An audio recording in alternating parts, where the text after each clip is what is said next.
Good morning, everyone. We are just making sure that we have all commissioners online before we get started.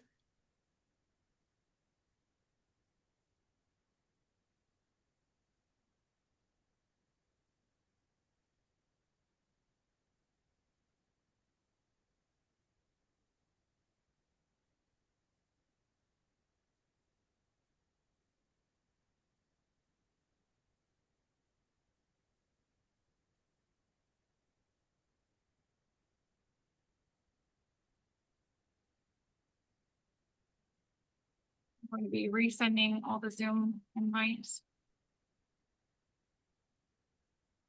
to the commissioners, Vice Chair. Thank you, Mindy.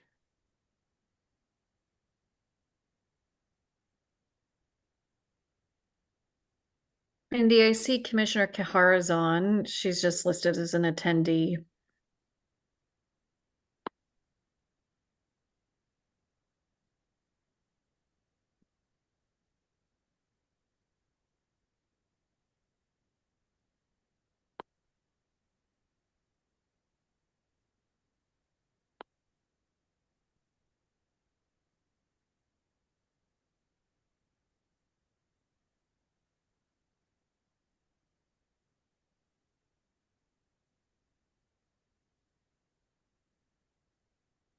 Thanks, everyone, for joining us today. Just bear with us for a moment while we get all the commissioners online. Okay, here I am. Hello, Commissioner Kihara. Welcome. Yeah, it took a bit. There we go.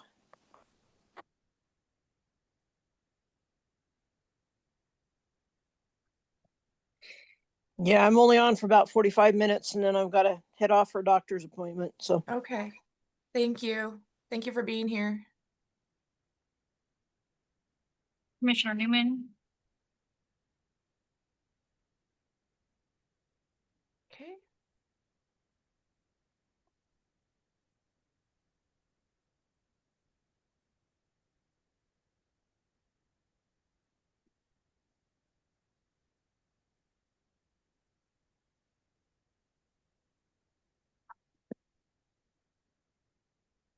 Good morning, Commissioner Newman. morning. Good morning.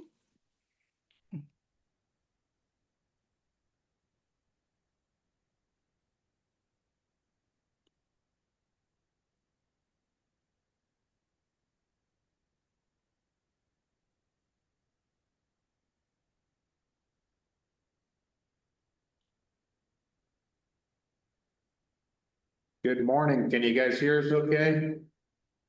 Yeah. Yes, we can. Thank you. Nick's on too. Nick, you want to check your audio real quick? Go. Yes, can you hear me all right? Yes, we Yes. can. Thank you. We're just waiting to get started. We've got a couple more commissioners getting online, so we'll get started very soon.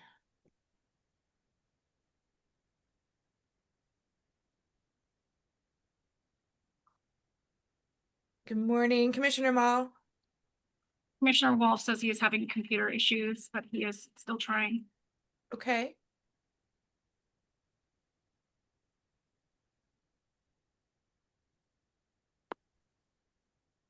Give him one more minute and then we can get started and he can join us when he can.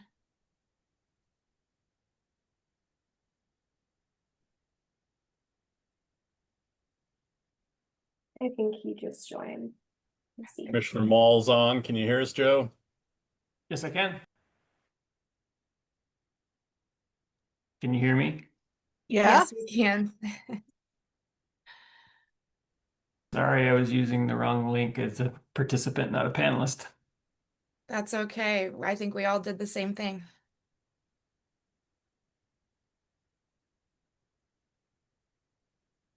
Commissioner Wolf, are you able to hear us? Yep, I can hear you now. All right. Yay. All right. I think we are all here, so let's go ahead and get started. Welcome everyone to the Oregon Water Resources Commission meeting, a special meeting. Today's October 3rd. We're going to open today's meeting to take public comment on the petition for rulemaking to amend the Oregon Administrative Rules, Chapter 690, Division 512, in the Malheur Lake Administrative Basin. Just to be clear, this is not a hearing on the Water Resources Department's Division 512 rulemaking. However, the public comment period for the 512 rulemaking has been extended until 5 p.m. on October 7th, and any public comment made on the petition before us today will be included in the Division 512 rulemaking record. So we extended this meeting for another hour. We do have quite a few people signed up for public comment today, so we wanted to make sure we had enough time to allow everyone to submit their comments to us today. I'm just going to briefly go over the agenda. We're going to start out with a presentation from the petitioners. That will be about 40 minutes. Following that, we'll have a presentation by OWRD staff. Then following that, we're going to start with a section of public comment for our water partner groups.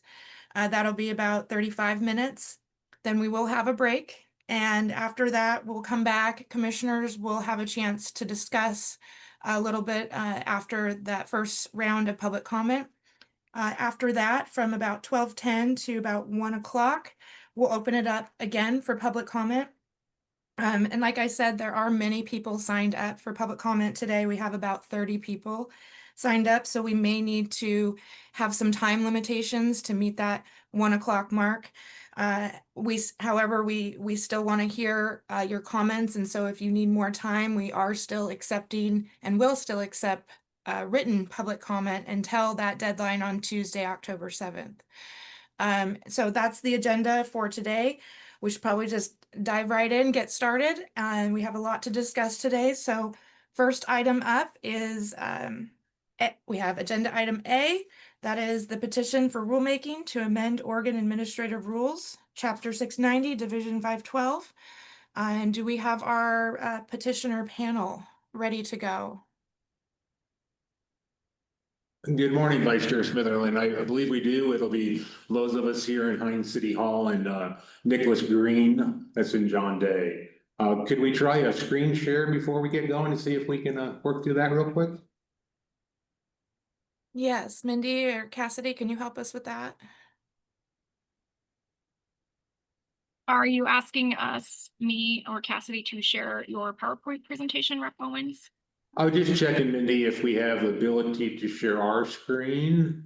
We're trying right now. If not, we'll have to have you do our PowerPoint for us. So apologize for the delay, a little clunky as we try to figure all this out virtually. So. Mhm. I'll go ahead and share. I do have it open, the second one that you sent. So if you don't mind, I'll just go ahead and share it.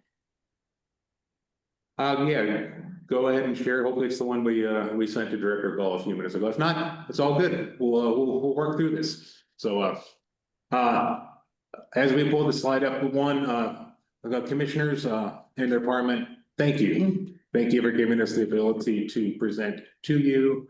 We come to you from Hines City Hall, and as I said, Nicholas Green representing the city of Burns, and the city of Hines is in John Day. We do appreciate your time, and we do appreciate you extending the comment or the commission meeting by 1 hour. Because one of the reasons this petition has come forward is there's a lot of members in our community that feel they've been excluded from the process, even with a lot of outreach from the department and outreach from people in this community.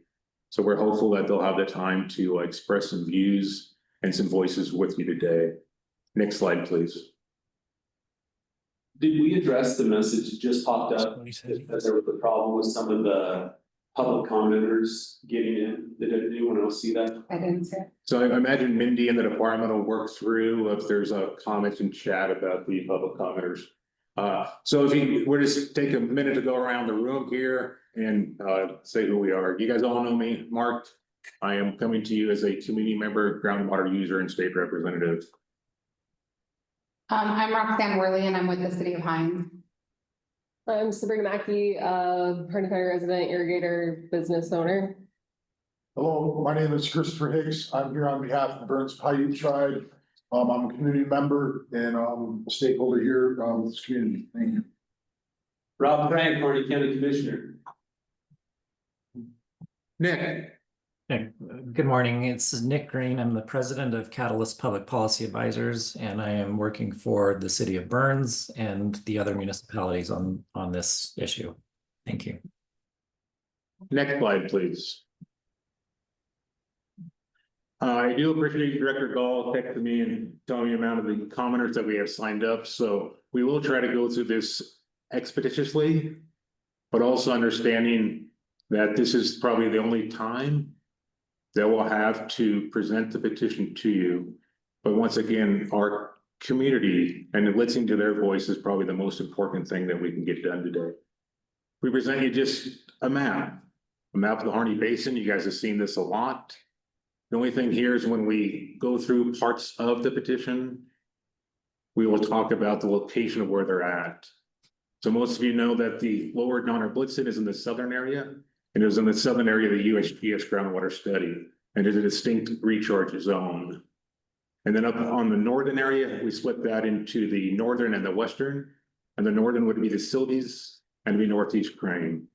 And the western and going down to the western central would be the Silver Creek area. But it is a very, very large basin. Next slide, please. And as we look at this basin and we look at the areas that we put into the petition, the 5 distinct groundwater reservoirs, they are particularly aligned with the USGS study. So the only changes we made in the 5 groundwater reservoirs was to align them with the USGS study. We combined the Blitzen and the Blitzen's upper Blitzen and Blitzen's voltage. The reason we combine them, I think there's only 60 acre-feet in the upper Blitzen, and there are 1 distinct recharge area in the USGS study. We also changed the northern boundary of the Blitzen and adjusted it with the southern boundary of the Northeast Crane. And the reason we did that, we believe they are a distinct recharge area, and also to align them with the USGS groundwater study. We did leave the separation between the Silvies and the Northeast Crane as the department had. The only other change we made was in the Weaver Dog Mountain area. We took the part of Dog Mountain that was in the Weaver Springs in the USGS study, and we included in Weaver Springs. So we took the part of the Dog Mountain that was in the Silvies, and we put it in the Silvies. So what we're just trying to say here is we did not try to make any arbitrary lines in the 5 distinct groundwater areas. We aligned them with recharge, and we aligned them with the USGS study. One of the key points on this is 90% of our basin only show a total median decline of 3 feet. 90% of this basin only shows a median decline of 3 feet. Only 10% of this basin has evidence of excessive declines. And in those areas, we align with the department and one of the department's alternative that they modeled for us. And we ask for a regulatory approach there. In those other areas, we ask for you to support us and volunteer agreements. Next slide, please. Summary of petition proposal. Are you wanting to do some depth on how we determined there are 5 distinct groundwater reservoirs? And we believe they should be distinct groundwater reservoirs. The department talks about their proposed alternative and uses 1 line from the USGS study that says it's hydraulically connected. And you know what? It is hydraulically connected in some point. But also in the USGS study, it talks about 1 molecule of water and how long it would take to travel from Silver Creek down to the Double O Springs. It's around 8,000 years. When we talk about hydraulically connected, we do not believe it is needed in order to justify 1 groundwater reservoir. We ask you to support the 5 groundwater reservoirs because I think it's important and how we work through these. But we do understand that reductions in 1 can help in a reduction in the others. In the areas that show excessive decline, we also propose that you guys do regulate and do set PTWs. We want to set a PTW in Weaver Springs that is a 54% reduction of PTW in Northeast Crane at a 30% reduction. But in the other 3 areas that are reasonably stable, have only dropped some at times 3 to 4 feet, only dropping a couple inches a year, we ask you to work with this community. Work with voluntary agreements. You will see voluntary agreements come forward to you in December. And the voluntary agreements in these sub areas will be large, maybe only one or two, and they will propose that 10% reduction. And we want to continue to work with the department and continue to work with you guys in order to make sure those reductions come online far, far sooner than 2040. We also, as you know, have exempted the tribal, and Chris will talk on that more. We've exempted the municipalities and Crystal Creek Hot Springs. When you look at the total amount of water they use, ladies and gentlemen, it's 1 to 2%. It's caused a lot of emotion, a lot of concern, a lot of negative impacts potentially that we don't need to deal with. We also want to acknowledge that we want a co-stewardship agreement with the Burns Paiute tribe. They are here to support us. We are here to support them. And we hope you will allow us, and the state will support us in supporting each other. Next slide, please.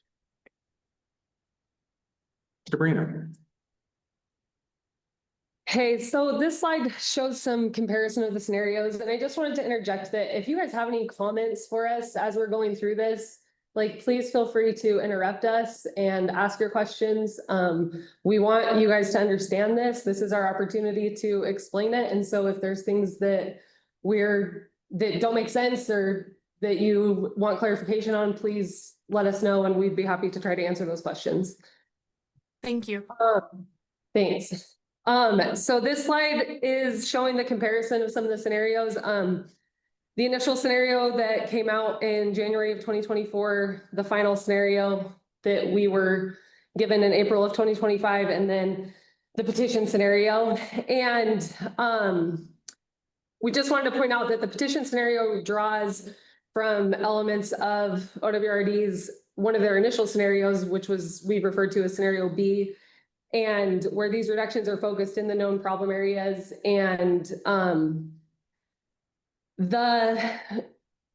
I mean, I'm kind of reiterating Mark's point here, but the initial scenario had the 15 sub areas, and it just felt very arbitrary. And these 5 sub areas are more in line with the USGS study, and we feel like would be a better focus of the recharge areas. And we do also want to point out that altogether the water that the petition will reduce is actually greater than the 22% that was modeled in the scenario B.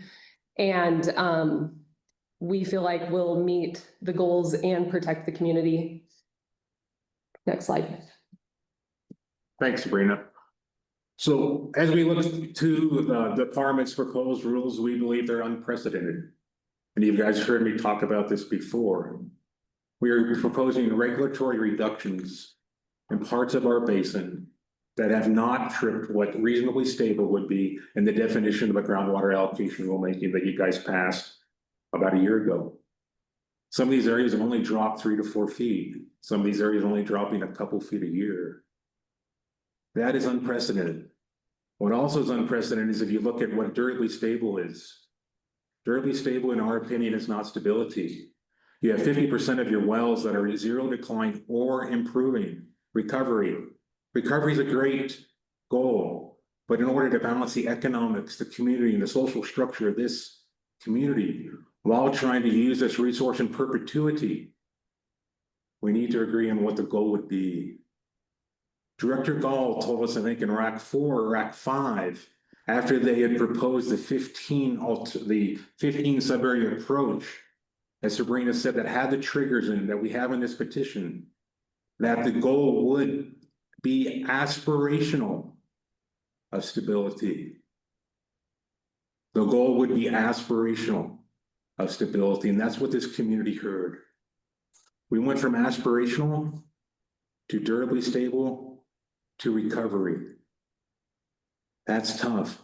That does not balance the economics, the social, and what this community needs. Water Resource Department has not previously proposed to designate an area that area is critical, that is not overdrawn. We have areas that are not overdrawn and does not have evidence of excessive declines. They're proposing a critical groundwater area in areas that do not have excessive declines. They are proposing a critical groundwater area that is not over appropriated nor overdrawn. That's tough. This is the first time a critical groundwater designation will come from Division 10. If this is a standard that is going to be held to our community, I would assume that this is a standard that's going to be held to the rest of the state. If we want to go past what we think the law provides, let's change the law. Let's not hold this community to a different standard that's ever been held before. Next slide, please. Commissioner Frank.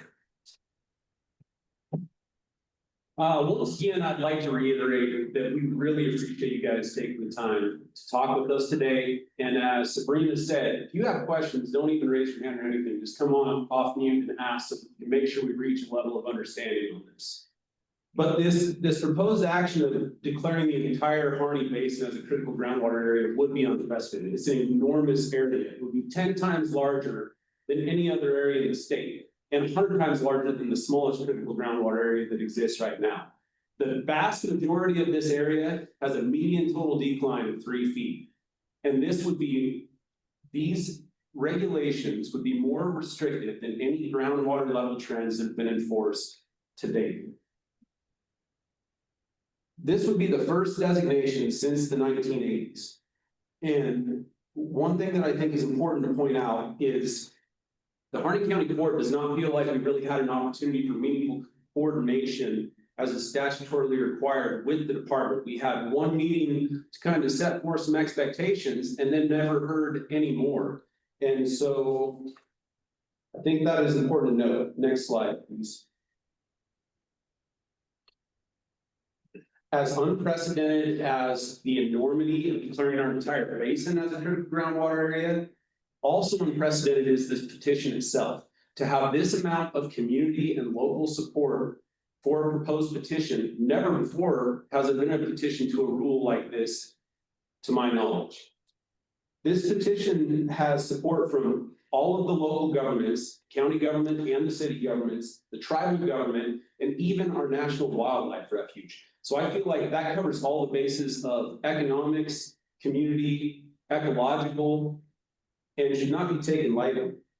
The fact that there's irrigator support and water user support for regulation shows that our community realizes that we do need some kind of regulation, but that what we are proposing in our amendment is more amenable to our community. We've already been working on voluntary agreements, which would come before the Water Resource Commission in December. They'd be the first ever in Oregon. And that's a huge opportunity for Oregon and the Water Resource Commission to set a precedence. This entire amendment is community driven, which I think speaks to Oregon's ability and our intent to support community driven solutions. During the RAC process, it was felt that much of that time was spent with the department presenting and defending their position rather than really engaging with the public. The public was present for much of that, and they did give input. Oftentimes, it was hard to see how that input was incorporated. And with this petition for amendment, our communities come together to share our vision with the commission, and we're inviting the department and the commission to work with us. Many of the irrigators are in support of it. Many of the community members are in support of it. And they are trying to implement reductions in a way that doesn't cause personal or community economic ruin. Next slide.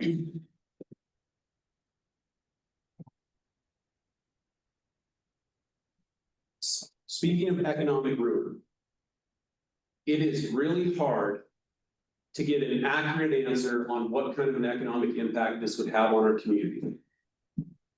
But in looking at it in general terms, it would be a devastating blow to our economy in terms of the dollar output, the number of jobs lost.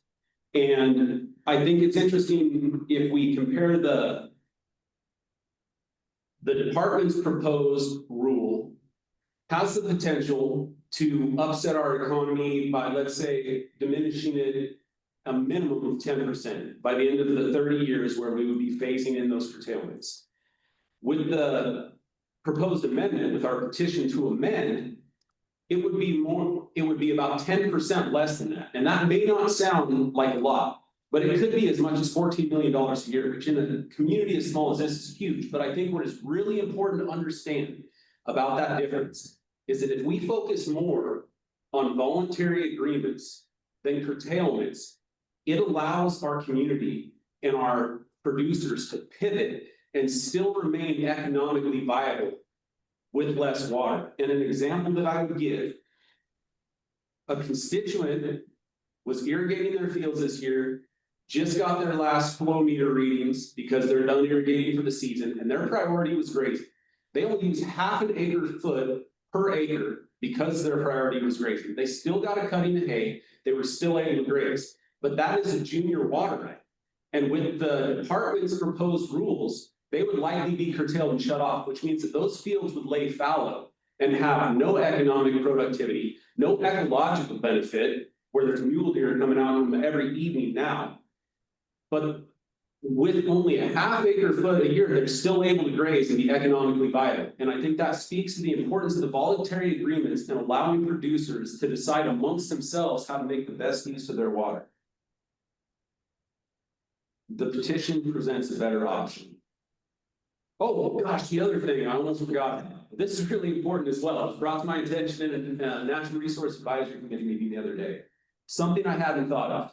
Obviously, we looked at the results to property taxes, because if we have farms go out of business, they're not going to be on the tax rolls. If they are, they're not going to be paying the same amount of property taxes. That affects our local government's ability to provide services. But it also affects all of our special service districts, like our education districts, our hospital districts, which can't afford to lose any money in this frontier community that we live in. The other thing that's important is if these farms are curtailed back as proposed, and they can no longer be a viable farming operation, many of them have mortgages or liens, which local credit unions or banks are holding, which is going to bankrupt some of our local financial institutions, because without warning, they'll be left holding the deed to a piece of property which has no value. So I think that needs to be taken into consideration as well. We need to minimize the fiscal impact as is required by statute. And I believe that our amendment is much more effective at doing that than the proposed rules. Next slide.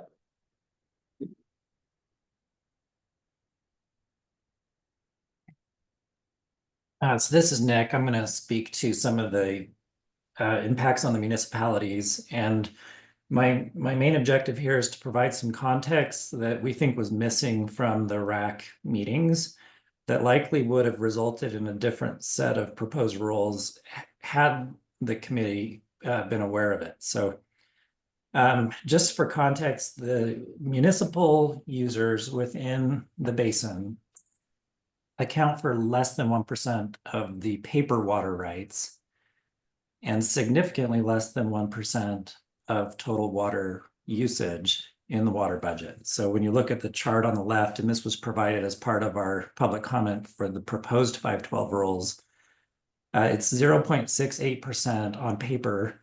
In practice, it varies from year to year, but we're talking about a fraction of 1% of the total water budget.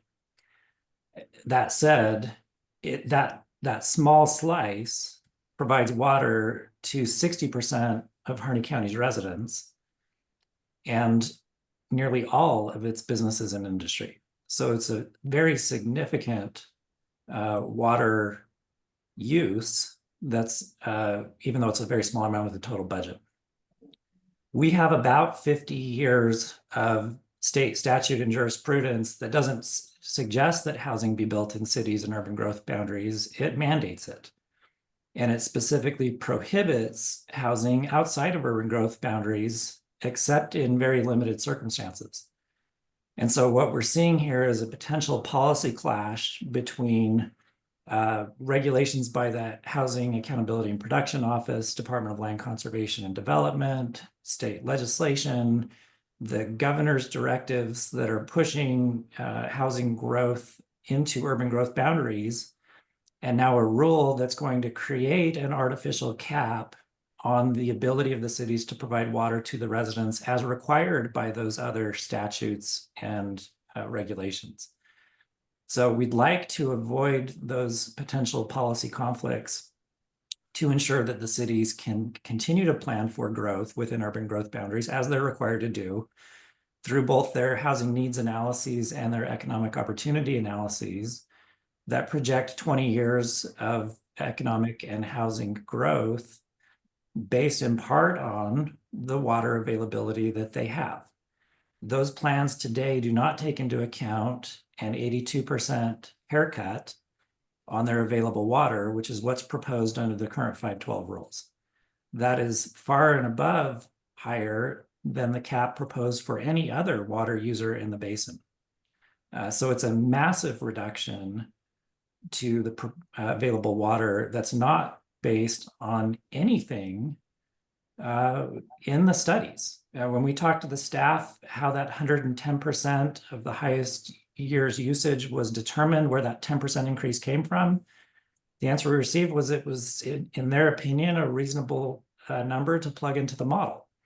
It's not based on science. It's not based on data. It's arbitrary. And so our concern is that it will be challenged by developers who've spent millions of dollars on housing that's already permitted in Burns. So we have 3 master plan developments that have been fully approved by the Planning Commission.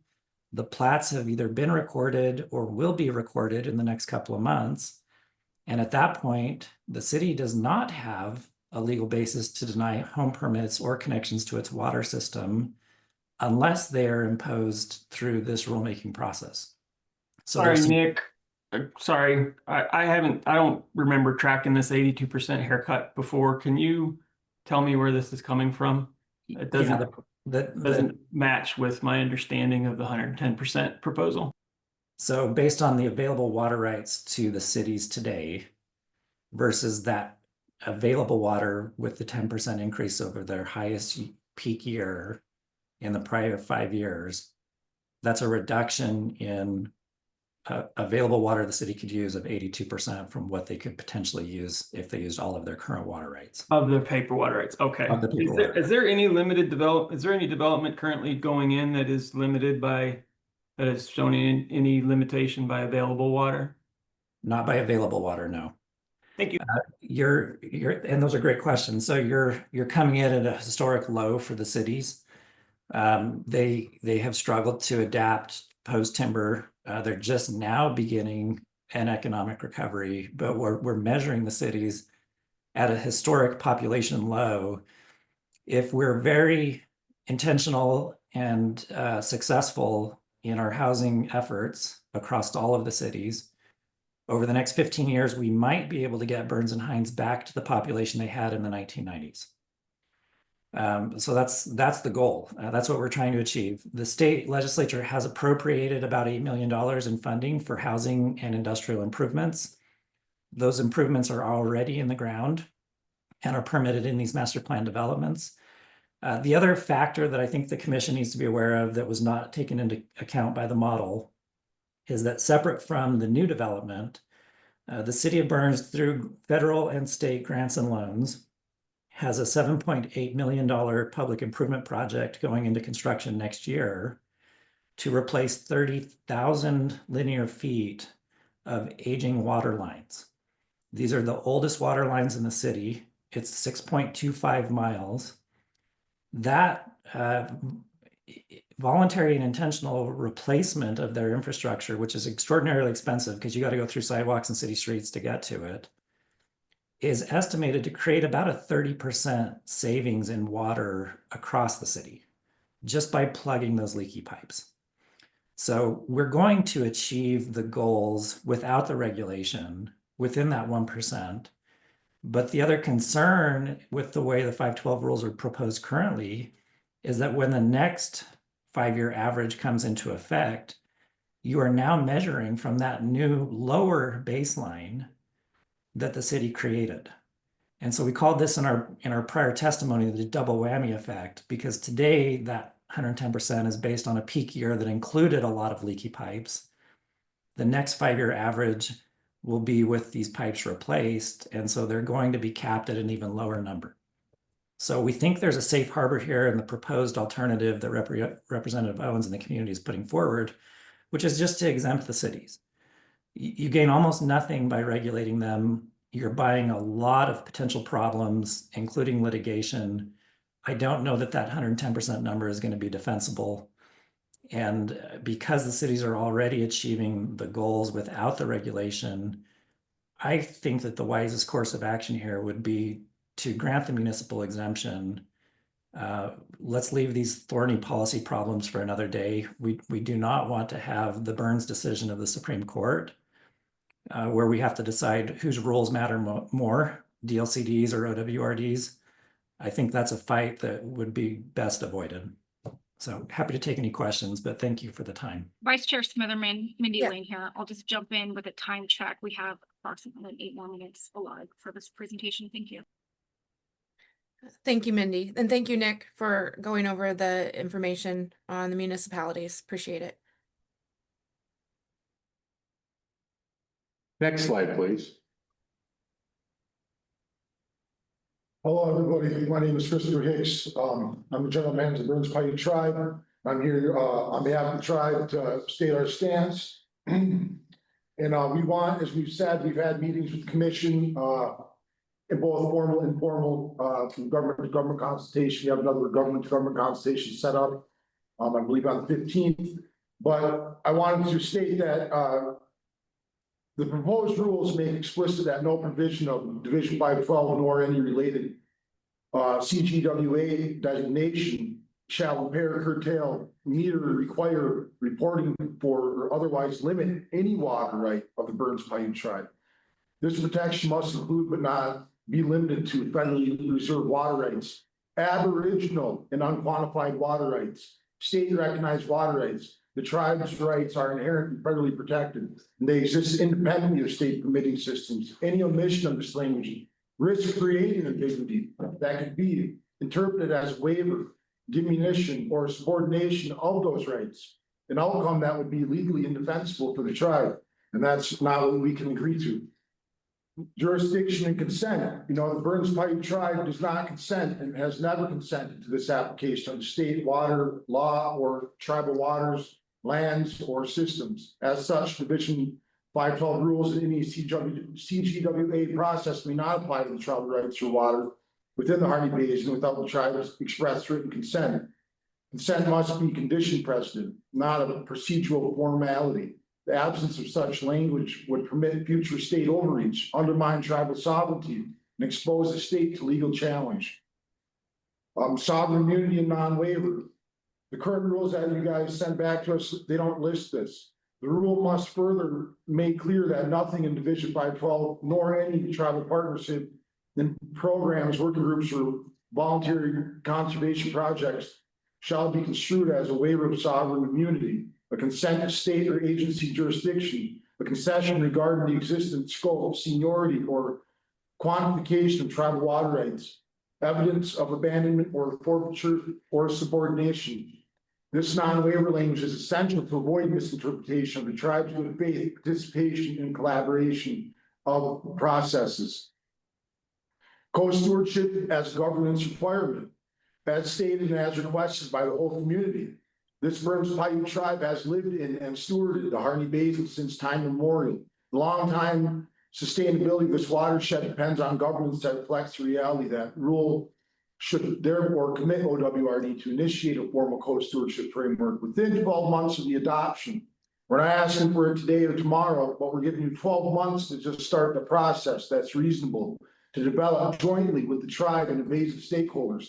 This framework must include shared decision-making authority, mutual consent for major regulatory actions, and joint participation in monitoring, science, and planning. Co-stewardship is not a policy preference. It is a legal, ethical obligation grounded in federal trust responsibilities, treaty principles, and the government-to-government relationship. And to the next slide, please. I have the proposed rule language. We're running tight on time. You guys have the proposed rule language as well. This is the rule language that we support, 1 through 7. If you can't support that rule language, we can't support the rule. The alternative rules do support that rule, so we support the alternative rule language. Burns Paiute Tribe is committed to collaboration, partnership, and shared stewardship of the Harney Basin. However, collaboration must be built on a foundation of legal recognition, sovereign respect, and enforceable protections. Exemption of language alone is insufficient. The rule must include consent provisions, non-waiver clauses, and a clear co-management commitment. If it is to stand the test of time, we respectfully request the Water Resources Commission incorporate the tribe's proposed language into the final rule.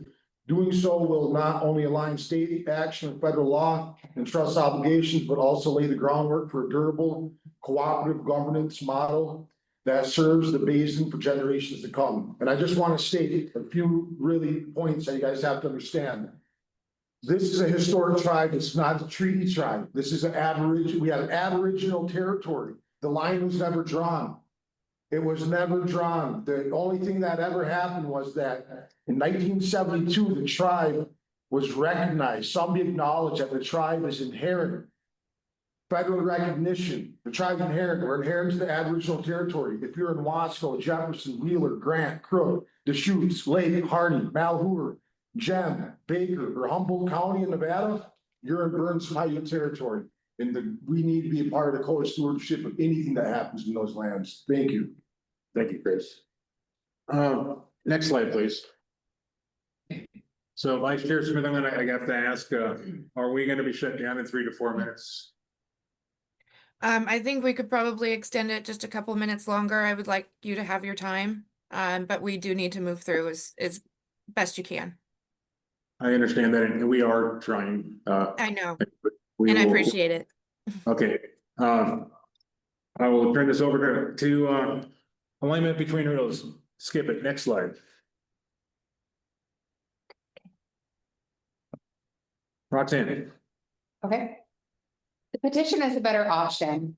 The petitioner's proposed rule reflects a community-driven solution and reflects what is known and unique about each of the 5 areas. It promotes voluntary agreements and conservation plans, achieving statutory goals while minimizing long-term economic impact for which this community could not recover.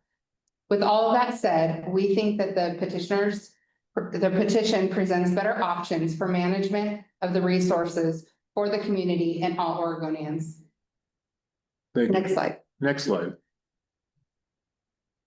So now we're gonna move into the condition of the model results. And you guys will be hearing for 15 or 20 minutes after us on the 25-page memo that the department put out. But let's talk about the model itself a little bit. The model should guide us. And we ask you to have discussion groups and work with this community to allow the model to come out. The model should not be the policy decision here. We know the model has errors in a lot of areas. If you look at the USGS reports, and they actually work through some of their scenarios, there's upwards of 20 to 30% error in some of the model results. If we look at the recharge estimates that are in the basin, we know they can be 20 to 30% off. If we look at the CBOT method that was used for the evapotranspiration to understand the 2018 pumpage, we know that could be up to 20% off. So the model should guide us, but you guys are the policy decisions. And we need to figure out how to work through this together. Next slide. So I'm going to summarize this a little bit. What you're going to hear in the next memo is that have not reached stability, will continue to decline. Pretty forceful language, fairly dogmatic. But if you actually look at the numbers that the department presents, the 3 areas that we're asking for voluntary agreements, by the turn of the century, never decline more than 25 feet from the known high level on the mean. The 3 areas that we're asking for voluntary agreements never get out of reasonably stable. The petition allows them to be used in perpetuity. Weaver Springs starts to stabilize, gets to less than a 1-inch decline by 2058. Northeast Crane gets to less than a 1-inch decline or 1.2-inch decline by 2058. If we would have brought this forward a year ago to the commission, we would agree that was success. With the variance that's in the model, our petition does hit the goal. Next slide. Vice Chair Smith, I'm just checking in on the time, and at this time, I'll quit do time checks unless you want me to. Thank you, Mindy. I know we did get started a couple minutes late, so I'd like to go ahead and keep moving forward. Give another 5 minutes or so. You just want to go to managing for impacts and summary? One thing I would say on this slide, just real quickly, one thing that I think is important to note about our petition for amendment is one of the concerns that was brought up repeatedly during the RAC process was that if we pull the regulatory lever too hard, by the time we realize it, that can't be undone. Those producers can't go back into production. The economy can't be reestablished. It can't be undone. By protecting our resource in a more conservative way, as we're suggesting, it gives us more time to fill in those data gaps that were identified during the RAC process. What the interaction between groundwater and springs is, for example. Nothing was taken into consideration during the RAC process about all of our watersheds to the north of us, which originate on federal public land, and what those impacts were. What the impacts were of 30 years of overgrown forests, which were exponentially increasing the evapotranspiration, and now we're in a position where those forests have all burned, and we have all the snow that lands in those mountains ending up in our valley. What implications is that going to have on our groundwater recharge? Our petition amendment gives us more time to fill in those data gaps and adjust as we go. Next slide. So I'm gonna just finish here. I'm a little frustrated. The reason we bought this petition for is we don't feel that our community had a voice. And now we're being held to 2 to 3 minutes here, being interrupted, that it's time to move on. The last commission meeting, the department took hours to work through their rules. This is the most impactful decision that you guys are going to make in any rule process that has come forward. This is the most impactful decision that has been made to this community since the Spotted Owl. We need time to reinvent ourselves. We need you to work with us in a policy. Yes, this petition has some trade-offs. Yes, maybe we're still declining 1 inch. Potentially 25 more domestic wells go dry. Some of those irrigators, some of those not. Those mean something to this community. Without this community, the domestic well fund would have never been created. Without this community, the well abandonment repair fund at the state level, that Rep. Helm and I championed, would have never got funding. Would have never got more money in 2023. That was because of this community wanting to identify that there is impacts. This petition addresses the springs. This petition was brought forward with the refuge to understand how the springs interact. This petition is balanced from this community. What we ask of you guys now is continue to ask the department to work with us in the next week or two. Maybe we don't have everything right. We didn't expect to get everything right the first time. We were not consulted. We did not work with the model results. We were not actually given a meeting with the department till last Friday where they didn't show the model results, but we could have worked through that. Volunteer agreements could be implemented by 2032. Maybe we need a front end northeast crane. Maybe we still need to do something to take it from that 1.2 inches to 0. Give us that time. And please, as we work through the rest of this commission meeting, hear our community voices. Because this is the most impactful decision you'll ever make in Iraq. This doesn't keep future dependent. This bankrupts communities. This bankrupts farms. This causes the suicide rate in the agriculture community to go up. We have people that are so worried about what they're going to do and what their kids are going to do, they won't even come online. And it all comes down to 1.2 inches of further decline on a model that could have variance. Please instruct the department to continue to work with our community.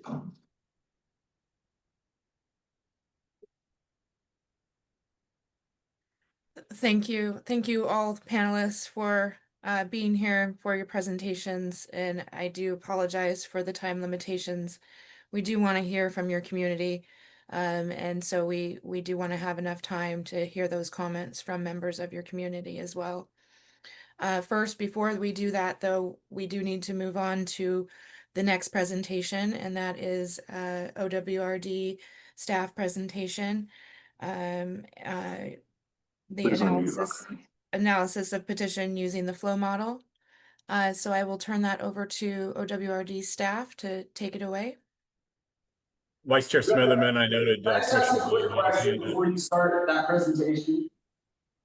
Yes. You referenced water partner comments. What are water partner comments? I was unfamiliar with that term.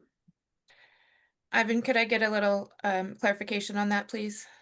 Vice Chair Smitherman, members of the commission, Commissioner Frank, these are groups of water partners that many of which served on the Rule Advisory Committee. And from an equity perspective, we want to make sure that they have a few minutes to be heard as well. Thank you for that clarification. Okay, I think we can go ahead and go forward with the presentation. Thank you. Good morning, Vice Chair Smitherman and members of the commission. For the record, I'm Dark Boschman. I'm a hydrogeologist here in the groundwater section in Salem. I'll be presenting an overview of the department's evaluation of the petition, and I'm attempting to share screen, but it seems I'm unable, so we may need to work through that before I begin.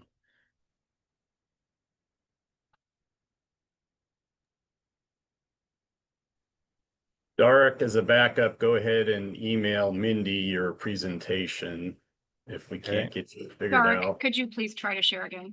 Yes. 1 second. There we go. How is that? Are we seeing that?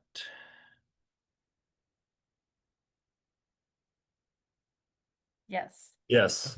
Okay, great. 1 second. So I'll be presenting the memo that was released earlier this week. This is just going to be an overview. We don't have time to go into all of the results there, but I hope you've all had a chance to take a look at that. Before I begin, I do want to acknowledge Ben Scandella, who's our senior groundwater data developer, who played a key role in the modeling work that I'll be presenting. And he is also with us here online, and we may have him jump in at some point to help answer the technical questions about the modeling if needed. So let me start with just a quick outline of what I'll be covering today. By now, we've all heard quite a bit about the Harney Basin groundwater model and how the model was used in the 512 rulemaking. So I won't be presenting any general overview of the model, and we'll just jump right into how the model was used to evaluate the petition.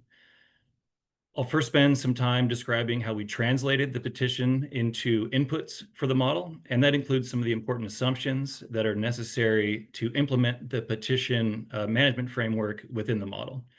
And then we'll step through an overview of the model results. So the petition proposes to divide the Greater Harney Valley Groundwater Area of Concern, the GIVGAC, into 5 separate critical groundwater areas.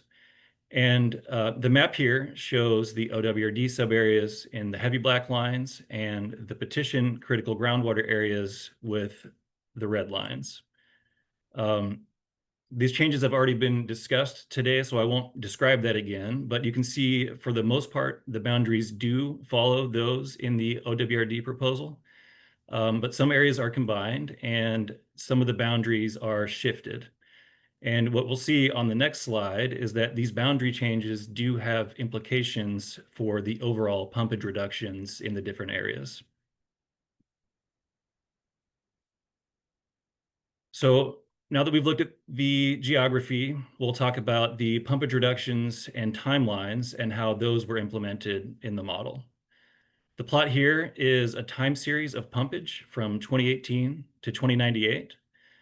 The left axis here is pumpage in 1,000 acre-feet per year, and the right axis shows pumpage as a % reduction from 2018 values. Pumpage for the petition is the orange line, blue represents the OWRD proposal, and the green line here represents the full pumpage or the status quo scenario, which implements no reductions from 2018 values. You'll see under both proposals that the pumpage steps down in the 6-year increments as those reductions are implemented. And under the petition, these reductions are implemented in different ways, in different timelines in the 5 different areas. So in the Weaver Springs area, pumpage is fully reduced to a permissible total withdrawal, a PTW of 9,200 acre-feet per year, immediately implemented in 2028.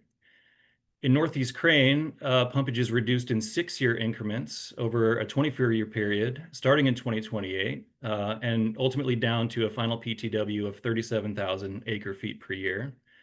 These reductions in Northeast Crane are implemented at 30% in the first year and an additional 20% in years 6, 12, and 18, with the final 10% reduced in that 24th year.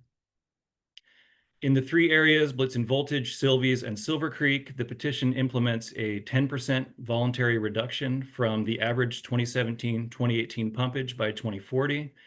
And for the purposes of implementing that in the model, that 10% reduction comes into play in 2040, and the 2018 pumpage continues up until 2039. A couple of additional notes I want to mention on the model inputs.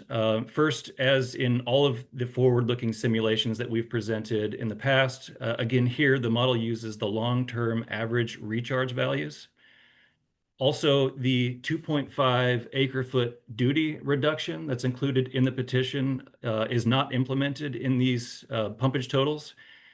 And just a reminder that this duty reduction doesn't actually serve to change the total amount of pumping in a sub area. And what it does is it redistributes that pumping to the more junior users in the sub area. So that does change the spatial distribution of pumping to a certain extent, but what we've seen through sensitivity analyses on previous model runs is that that redistribution does not result in substantially different outcomes on the flow system. So in the end, this 2.5 acre-foot duty reduction was not implemented either here for the petition or in any of the scenarios run for the OWRD proposal. The last point I want to make here is to go back to those boundary changes and what the impacts of that are on the pumpage across these different sub areas. So due to the boundary changes there at the south end of the Northeast Crane critical groundwater area, portions of this area that had been subject to curtailment under previous scenarios are now moved into the Blitzen Voltage area, which is an area that's now only subject to those 10% voluntary reductions. So the result of this is an overall 26% reduction from 2018 pumpage in Northeast Crane, and this is as opposed to the intended 30% reduction in that area as stated in the petition. And I'll point out that a similar boundary effect occurs there where portions of Dog Mountain are moved into the Sylvies area. The combined effect of these boundary changes is an overall reduction across the area of 20% under the petition as compared to 2018, which is less than the 22% reductions that were implemented in the scenario B, which is the scenario that formed the basis for the reductions under the petition. So I just wanted to be sure to highlight why the values here on this chart are somewhat higher than what the petition describes. So that's model inputs. Let's move into the results. But first, just to set the stage, the model results here will be presented in terms of a few aspects of the groundwater flow system, including the groundwater level change rates, groundwater level change magnitudes, and then we'll also look at those impacts to domestic wells, springs and streams, and the natural evapotranspiration. Importantly, for comparison purposes, because of those boundary changes, some of the figures and tables here, the results of the petition will be aggregated over the OWRD sub areas, and that's just so we can compare those outcomes from the 2 different scenarios across equivalent spatial extents. And I'll also say that for comparison purposes, the results of the OWRD proposal and that full pumpage scenario are also included in some cases. Again, in the interest of time, I won't go through all of the results from the memo, but of course, those are available and we can be available to discuss those at any time. So with that in mind, let's look at what the model shows, starting here with groundwater level change rates. So the figure here is a violin plot that shows the distribution of the minimum interannual rate of change after 2058. So what this shows is the distribution of the most declining year-to-year rate of change measured in model well cells in 2058 or any year after 2058. So a simple way to think about this is any well that is left of 0 here is declining either in 2058 or some year after that. What we see is that except for Weaver Springs, the median rate of change here, those are the red dashed lines, that median is declining at less than 0.1 feet per year in 2058 and every year after. The green dashed lines here represent the 90th percentile, which indicates that in 2058 and every year after that, 90% of wells are still declining in most areas. Another way to say that is that except for the Blitzen Voltage and Weaver Springs areas, less than 10% of wells are stable in 2058 and every year after that. So another way to look at these rates is spatially. So where in the basin are those declines or recoveries happening? This map shows the spatial distribution of water level change rates in 2058. Shades of blue indicate rising groundwater levels. Shades of red represent declining groundwater levels, and white here on the map represents areas where water levels are stable. You'll notice a prominent area of rising groundwater levels there in the Weaver Springs area, and that's as a result of the pumpage reductions there and the filling in of that cone of depression. I'll also point out that the rising groundwater levels, those blue areas around the margin, are simply a representation of the recharge effects in those upland areas. But what we see is that across much of the area, declining groundwater levels persist in 2058. So we've got broad swaths of red shades across this area.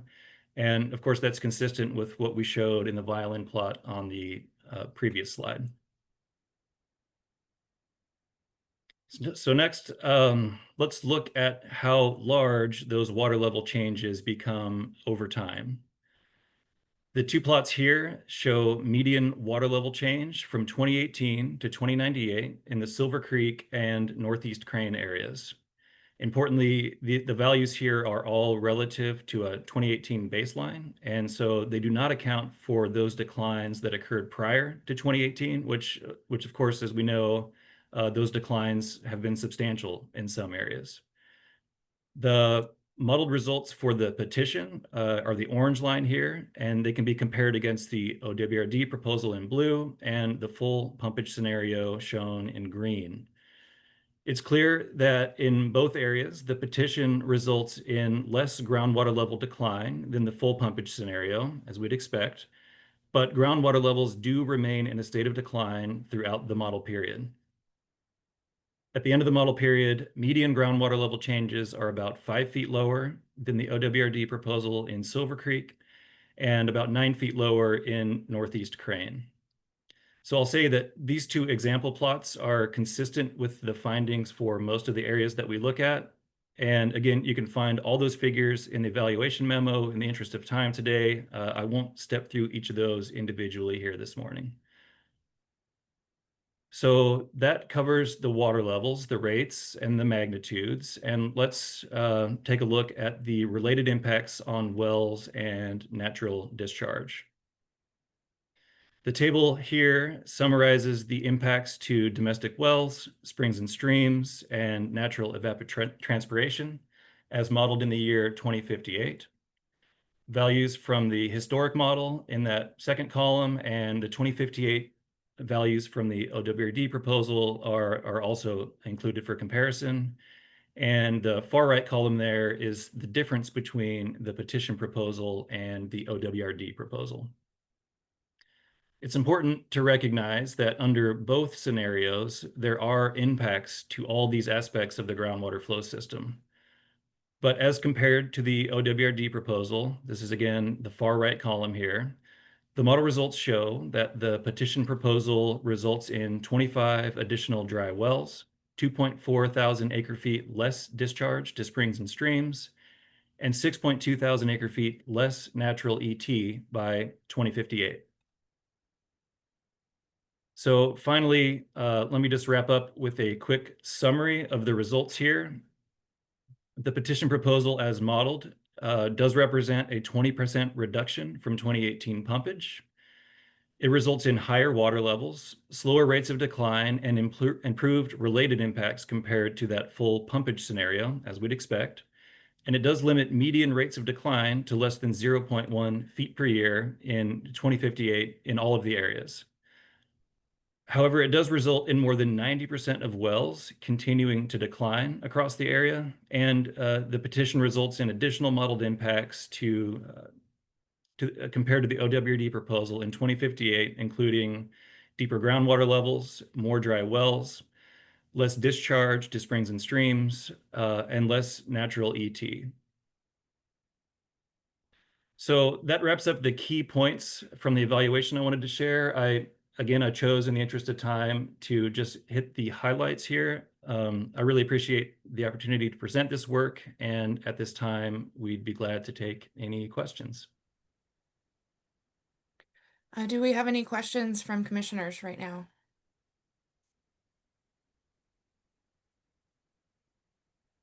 Since I can't see you all, go ahead and just speak up. I've got one, Chair Smithman. Okay, yes, go ahead, Commissioner Mall. Yeah, Derek, thanks for this quick presentation. Appreciate it. It was a question I asked in the last meeting as well, and I'm just curious about the sensitivity of the four primary variables that you all sat upon, and whether one worries you more than another in terms of, if we got this one wrong, the impacts to the overall conclusions are going to be much more impactful, or was the sensitivity across the four, or however many, I think it was four that they set upon, was kind of similar. Yeah, Vice Chair Smitherman, Commissioner Mall, thank you for the question. I think the four sensitivity knobs that you're referring to are kind of the number and size of the sub areas, the success metric. So do we look at the median value in a sub area or something more like the 80th percentile? The timelines for success. So what is that full window of time? And then the timeline for phasing in. And they all have impacts as we turn those knobs. I think probably the most important one, the one that changes what the ultimate PTW is the most, is that success metric. So do we look at 50% of the wells? Do we require 50% of the wells to achieve stability? Or do we look at 80% of the wells and require that? And that really makes a substantial difference on what the overall allowable pumpage is to still maintain stability. Great, thank you. Any other commissioners have a question at this time? Okay. Julie, I had a couple questions actually to the previous presenters, if it's appropriate to do them now, or if you would prefer that we wait until after public comment. Well, actually, if you wouldn't mind, I was going to talk with the petitioners in the interest of being equitable here with time. I understand that you have more to your presentation. I would like to change up the agenda ever so slightly to allow you to have more time to finish your presentation if you would like. Otherwise, you can have your more comments during the public comment period. It's up to you how you'd like to proceed. Well, thank you, Vice Chair Smitherman. One, we do not want to limit the ability for our communities that it's assembled in two different rooms to provide public comment. So I would be taking time away from this first public comment period and then shortening our break to 5 minutes. So not to eliminate time from your community to speak. So if you would like to continue, you're more than welcome to. What I would do with the limited time we have, Vice Chair Smitherland, is allow the commissioners to please ask us questions and we can have a conversation. Okay, we can do that too. So go ahead, Commissioner Mall, with your question for our panel of petitioners. Thanks, Chair. Just one back to Nick, just some clarification. Is Nick still on? I know Nick's remote. Yeah. Okay. Yeah, thanks, Nick. I think I heard you say that the goal for the city there, the cities combined, is, did I hear you say 10 years? You felt like there was a 10-year window where the population could return to what it was in the 90s, or did I miss a decade or three?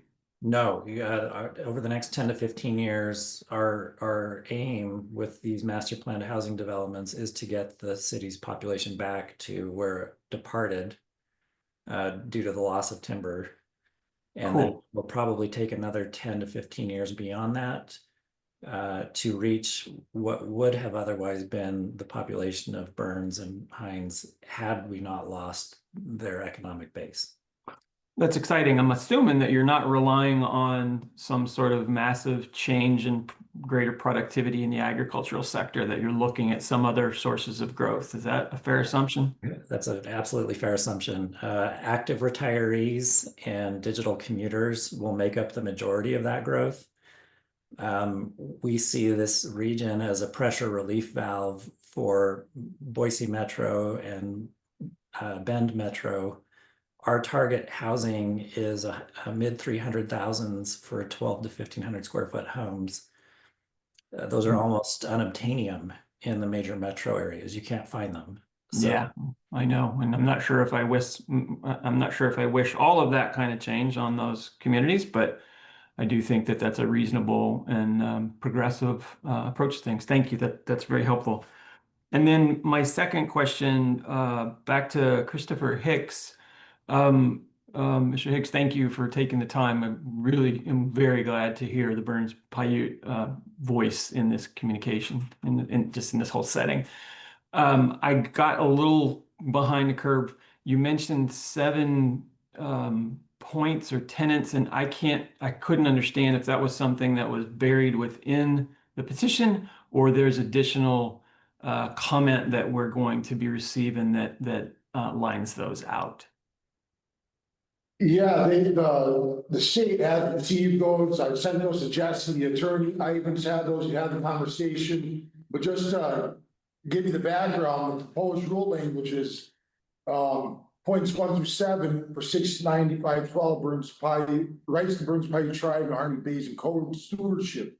Number 1, protection of tribal lands. Nothing in these rules nor their implementation shall be interpreted to impair, curtail, condition, meter, require reporting, or otherwise limit any water right of the Burns Paiute tribe.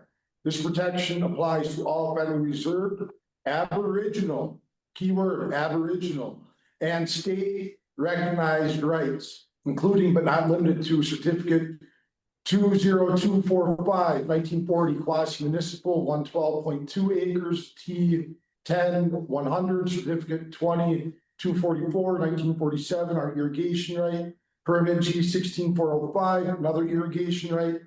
And the thing about those rights is that the state could not have given those rights. We're glad that you acknowledge them though, because the state cannot give another government rights. You couldn't give the tribe rights. You did acknowledge them, and we do appreciate that.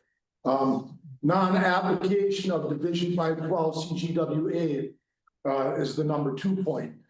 Division 512 rules that any critical groundwater area CGWA process shall not apply to Burns Paiute tribe rights or to waters on tribal lands in any Harney Basin sub area, including Weaver Springs, Northeast Crane, Sylvies Creek, and the Blitzen Voltage, without the express written consent of the Burns Paiute tribe. Monitoring, metering, and access. No monitoring, metering, installation, reporting, inspection, or access obligations shall be imposed on tribal lands, tribal systems, or tribal rights without express written consent of the Burns Paiute tribe. Consent may be conditioned and may be revoked by the tribe at any time. So right now, the language you guys sent back excludes that language for some reason. When we asked about that in our meeting, it was a personal thing. There's no reason that you guys excluded that language, and it was said in the recorded meeting that there's no real reason that you excluded the non-waiver language, that you excluded the monitoring, you excluded these things. Number 4, non-waiver, sovereign immunity, reserve, nothing in these rules. nor any tribal participation in programs, agreements, or forums shall be construed as a waiver of the Burns Paiute Tribe's sovereign immunity. B, consent to state or agency jurisdiction. C, a concession regarding to existence, scope, seniority, quantification, or exercise of tribal water rights, evident abandonment or forfeiture or subordination to state law priority. Number 5, co-stewardship. This is a big one. Co-stewardship commitment within 12 months of rule adoption. We're not asking for it today or tomorrow. We're saying within 12 months, we start the process. As it's been said around the room, said around all the stakeholders, time is what we need. This gives us the time we need. OWRD shall initiate a co-stewardship process with the Burns Paiute Tribe and Basin stakeholders to support collaborative management of Harney Basin water resources. The structure and authority of this framework shall be developed jointly with no presumption of tribal waiver or subordination. And number 6, no adverse interference, voluntary conservation actions, data sharing, or pilot projects, or participation by the tribe shall not be used to argue waiver, diminution, or quantification or subordination of tribal rights. And number 7, severability in construction. If any provision of this section is held valid, the remainder shall remain in effect. In the event of conflict between the section of the rule text, the section controls, the language reflects the minimum protections required to align Division 512 with federal law, avoid jurisdictional conflicts, and ensure a sustainable collaborative approach to basin water management. Does that answer the question? More than that, I appreciate it. I'm sure we'll get a chance to look at those directly. Again, greatly appreciate, especially the I do have emphasis a on comment, co-stewardship.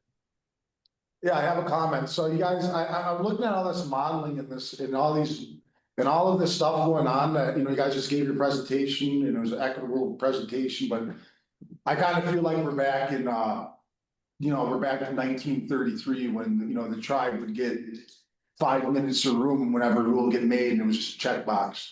And that's kind of, we put back the same scenario, but this time we're with people who care within the basin and with the community, and we're all trying to give you that time so you can really make a good decision, because that's what should be being heard, is like everybody's getting their equitable time is what's needed. And then to make a good informed decision, it should be, we're so set on this or that. You guys should be non-biased, you should be neutral, you should be looking at the best interests of the communities. So I just want to make it clear that models, pumps, and all the stuff they're putting out there does not change jurisdiction. The stuff that you're putting out still cannot apply to these pumpage restrictions on tribal lands or rights without consent. Model inputs are policy choices, they're not facts. Every model depends on assumptions, and this one's based on state policy priorities. So the petition's approach is still legally superior. The alternative rulemaking proposes targeted reductions where they're scientifically necessary. Weaver Springs and the Crane, while respecting property rights and sovereignty. So the targeted approach reduces litigation risk and builds lasting partnership. And that's something OWRD's blanket model cannot achieve. And the co-stewardship strengthens and not weakens the outcome. So state-run modeling assumes a unilateral control, but basin-wide recovery depends on collaboration. And that means tribal leadership, local governments, and the stakeholders must be part of the planning, implementation, and the monitoring. So I'm going to close it off here for myself. We appreciate the modeling work, but models are tools and they're not law. They do not override sovereignty or consent. A model based on state-only jurisdiction will always show state-only solutions. By water management in the Harney Basin requires co-stewardship, not unilateral regulation. So we support targeted science-based reductions, but we will not support any model or rule that assumes authority over tribal water without our consent. And the petition approach still achieves reductions, but it does so collaboratively, legally, and sustainably. So the bottom line is OWRD is trying to reclaim ground by arguing that their model is more effective. But that's a technical framing of the legal and political problem. It doesn't diminish our sovereignty, and it doesn't validate the alternative proposal, which remains the more legitimate, more defensible, more collaborative outcome. Thank you. Thank you. We do appreciate you being here, and we appreciate your comments. We do have another question from Commissioner Newman. Go ahead. Thank you, Vice Chair, Commissioner Smitherman. First of all, I just wanted to thank the panelists and the department for really focusing in on the issues, making the comments very pertinent to the model, the science, the impacts, and so forth. It feels like, it's not just we don't like this. It's like this is why we don't like this, and I really appreciate the depth and the clarity, the panelists' comments, and I appreciate the response of staff as well. I may be just not tracking the staff memo completely, but I wanted to just check. I believe that Derek said that he agreed, or that the model agreed that there is less than 1 foot decline over time, and yet that doesn't seem to be what is reflected in the bar charts or the line charts. And I just wanted clarification on how that works. Yes, Commissioner Newman, thank you for the question. Again, Dark Boschman, hydrogeologist in the groundwater section. I'm not sure if you're referring to the rates of the decline that I discussed, or to the magnitudes. Can you clarify which one you're referring to? I think that's my question. Is there agreement between your review and the petitioners on the rate, but disagreement on the volume? I mean, that's what it looks like if I'm, quickly reading the charts, but I could be reading them completely wrong. I don't think there's disagreement. I think what our data shows, what the modeling shows, is that there's less than 0.1 feet per year decline in most areas. That's in the median rates of decline in these sub areas in the year 2058. And I believe that's what the petition states as well. So I don't think there's disagreement there. Okay. Thank you.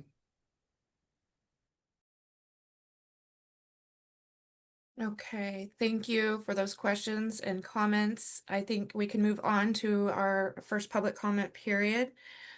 Commissioner Newman, yes, thank you. She got her hand. Oh. Okay, so let's go ahead and we'll move forward. For the sake of a time limit. Can you hear us, Vice Chair? Sorry, we were muted when we were trying to finish the conversation with Commissioner Newman. Oh, yes. I'm sorry. I'm sorry. Not a problem. I'll let you go ahead and finish those comments. Go ahead. Okay, so we have one from Commissioner Frank, and then one from former Commissioner Shellman, and then we will wrap up. So. Okay. One slide that I think is really important to highlight, and you guys should have access to, but I think we need to speak to it anyway. The petition meets the substantive goals of the department and the commission. It protects existing water rights. It maintains adequate and safe supplies of groundwater assured while conserving maximum supplies of groundwater for other beneficial uses. It recognizes the different location, extent, capacity, and quality and other characteristics of groundwater resources. It maintains reasonably stable groundwater levels. It halts excessive declines. There are actions to prevent depletion of groundwater supplies below economic levels and wasteful practices, and voluntary joint action between groundwater users and the commission to prevent or address impairments. And I think those points are very important, that we accomplish all those goals. And one more time, real quick, just because I don't know if we get a chance to speak again, I wanted to recognize that I appreciate the commitment and the work that the commission does, that they are an appointed body to represent all of the state of Oregon, and that they direct the state agency, the Water Resource Department. This panel of petitioners does not represent a special interest, but rather represents the entire community. And when I find that there is a certain chunk of public comment set aside for special interest groups, I find it unacceptable. And I just wanted to air my grievance about that. I feel like as a group of petitioners, we definitely have a vested stake in this, and any other public comment should be entered as general public comment. Thank you so much for your time. And then if you wouldn't mind, I'll have former Commissioner Shellman wrap us up, and I will be quiet, Vice Chair Smitherman. Yes, go ahead. Thank you. Commissioners, I sure appreciate the time you've taken today to be able to listen to us as petitioners. I was a commissioner that was heavily involved during this time, and it was a very strenuous process on this community. It was a very strenuous process on this economy into the future. This is something of the magnitude that Rep. Owens talked about that you will never see again. The decisions that are made because we are bringing forth this petition at this time can have a positive impact down the road. If the Division 512 rules are left as standing, there's so much that is left out that the petition does try to address. There are a few points that I just have to reiterate, that I have reiterated for years now in this process, that I would really appreciate the commissioners listening to one more time. The domestic well issue. It has been a very ongoing issue. When you run the numbers that were presented today by the staff, there's 25 domestic wells that are potentially harmed. There in the meetings are other partners that are willing to come alongside this community and help address those issues. The department doesn't have the capacity nor the role to do so, but there are other partners to help us address domestic well issues and creatively. There are other communities that have faced domestic well issues. I feel like this community has exasperated that and made it a point of contention instead of a point of solution. I believe that through this petition, we could be allowed time to work with other partners to address the domestic well issues and have a positive outcome. There are water quality issues with domestic wells in this community that can also be solved if we are allowed time to work with other partners to come alongside domestic well issues. Stock wells are no different. Stock wells have issues that need help, that need ODA and other agencies to come alongside us to make sure that the cattle industry in this process is able to continue to be a viable player in this region. It is an economic driver of significance to this nation as well as this world that this county alone plays a very large role in. The electric grid harm that will come if we are not allowed time to work through wells being shut down. I know many of you as commissioners do not realize that we have a very small co-op that provides most of the power to the irrigation wells. Those irrigation wells subsidize our domestic wells in this community. The cost of power will go through the roof, and it won't matter if you have a domestic well or not. You won't be able to afford the power to that domestic well if the electric grid issues are not solved alongside of regulation and voluntary agreements. There are so many more factors that are outside of the role of as you as commissioners will need to make sure that you're taking into consideration as you make these decisions. We have to have time to have a collaborative effort, as we've asked, to be able to come alongside this commission and make the correct decisions so that we have solutions for our problems that will be created as we address this. But the things that aren't talked about are the fact that there is positive recharge that will occur as upland management occurs. There is still ongoing geological studies in this area about what is going on under the ground in the geology of this basin. You have local universities that are coming out doing mapping efforts currently that we can learn from the data that they're providing that will dictate where water flows and where water recharge comes into this basin that aren't currently known factors today. So I ask this commission to make sure that we are holistically looking at Harney County we have to have time to have other partners come alongside, other agencies that are beyond OWRD come alongside us, and really have a opportunity to have a sustainable future for this community. I really appreciate your time today, and I appreciate the work of all the petitioners that have spoke today. Thank you, Kristen. Appreciate your comments. Thank you for being here to share with us today. We do need to get moving on. I'm going to start with our public comment period. I know someone, the first person up is going to be Millen Bowen. I believe they have something to get to, so we will start with them. Go ahead, Millen. If you are online, you can feel free to speak. Additionally, in this section of public comment, if we can try to keep comments to around 3 minutes, that would help us move this along in a timely manner. Thank you. Ready? Are you ready? We're ready. Go ahead, Millen. All right. My name is Millen Bowen. I'm 16 years old and I live on my family's farm between Crane and Princeton, right near Windy Point. I have a twin sister, an older sister about to graduate from Crane, and 2 younger siblings that we adopted out of foster care a couple of years ago. I've lived on our farm my whole life, and I've spent most of my childhood and any free time I have working to improve our land. I've spent many days walking in front of a loader, picking up rocks and chucking them into the bucket. I've worked on up every acre we own. I've changed hand lines, wheel lines, checked pivots, trapped gophers, maintained equipment, and put up countless tons of hay. It's not uncommon for my siblings and I to bail all night and then go straight to football or volleyball practice, get home and do some more work and try to catch a bit of sleep.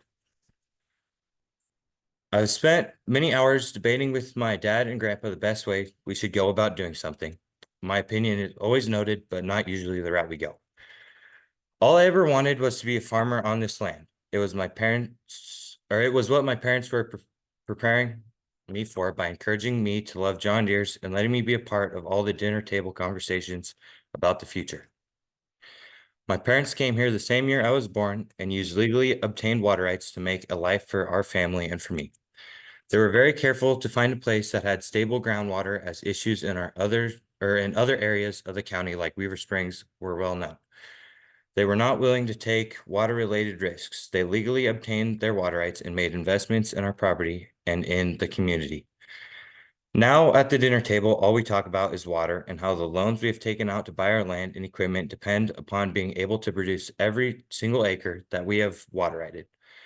My parents didn't come from money, and now the reliance on the management of the state has crippled them from continuing to invest in the land they love.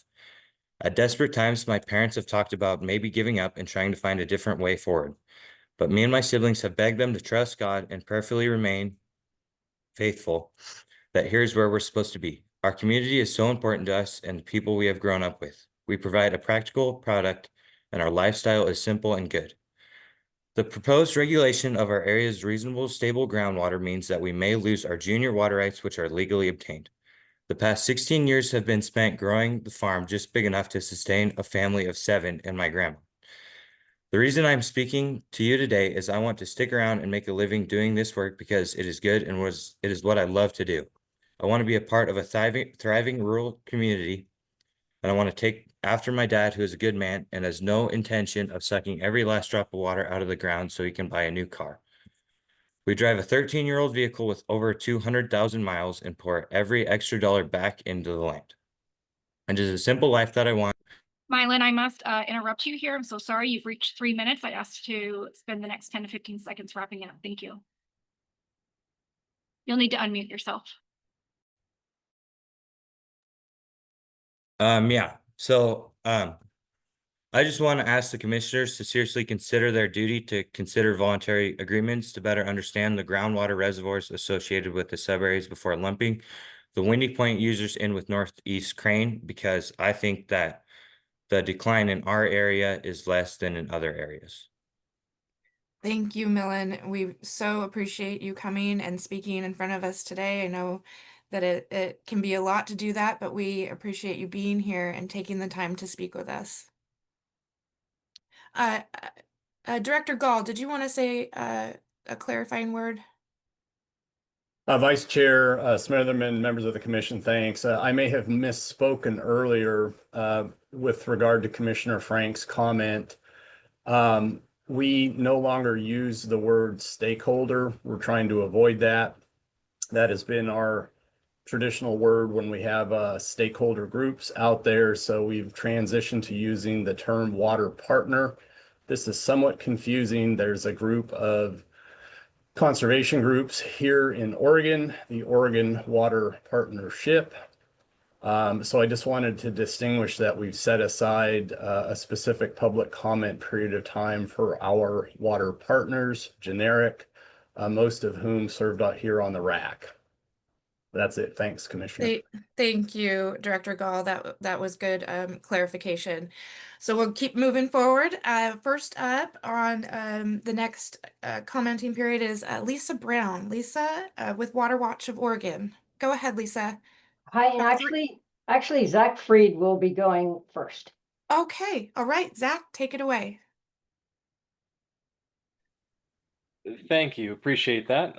Good morning, Vice Chair Smitherman, members of the commission. I'm Zach Fried, and I'm a hydrologist with the Nature Conservancy, where I lead the Nature Conservancy's Sustainable Water Program.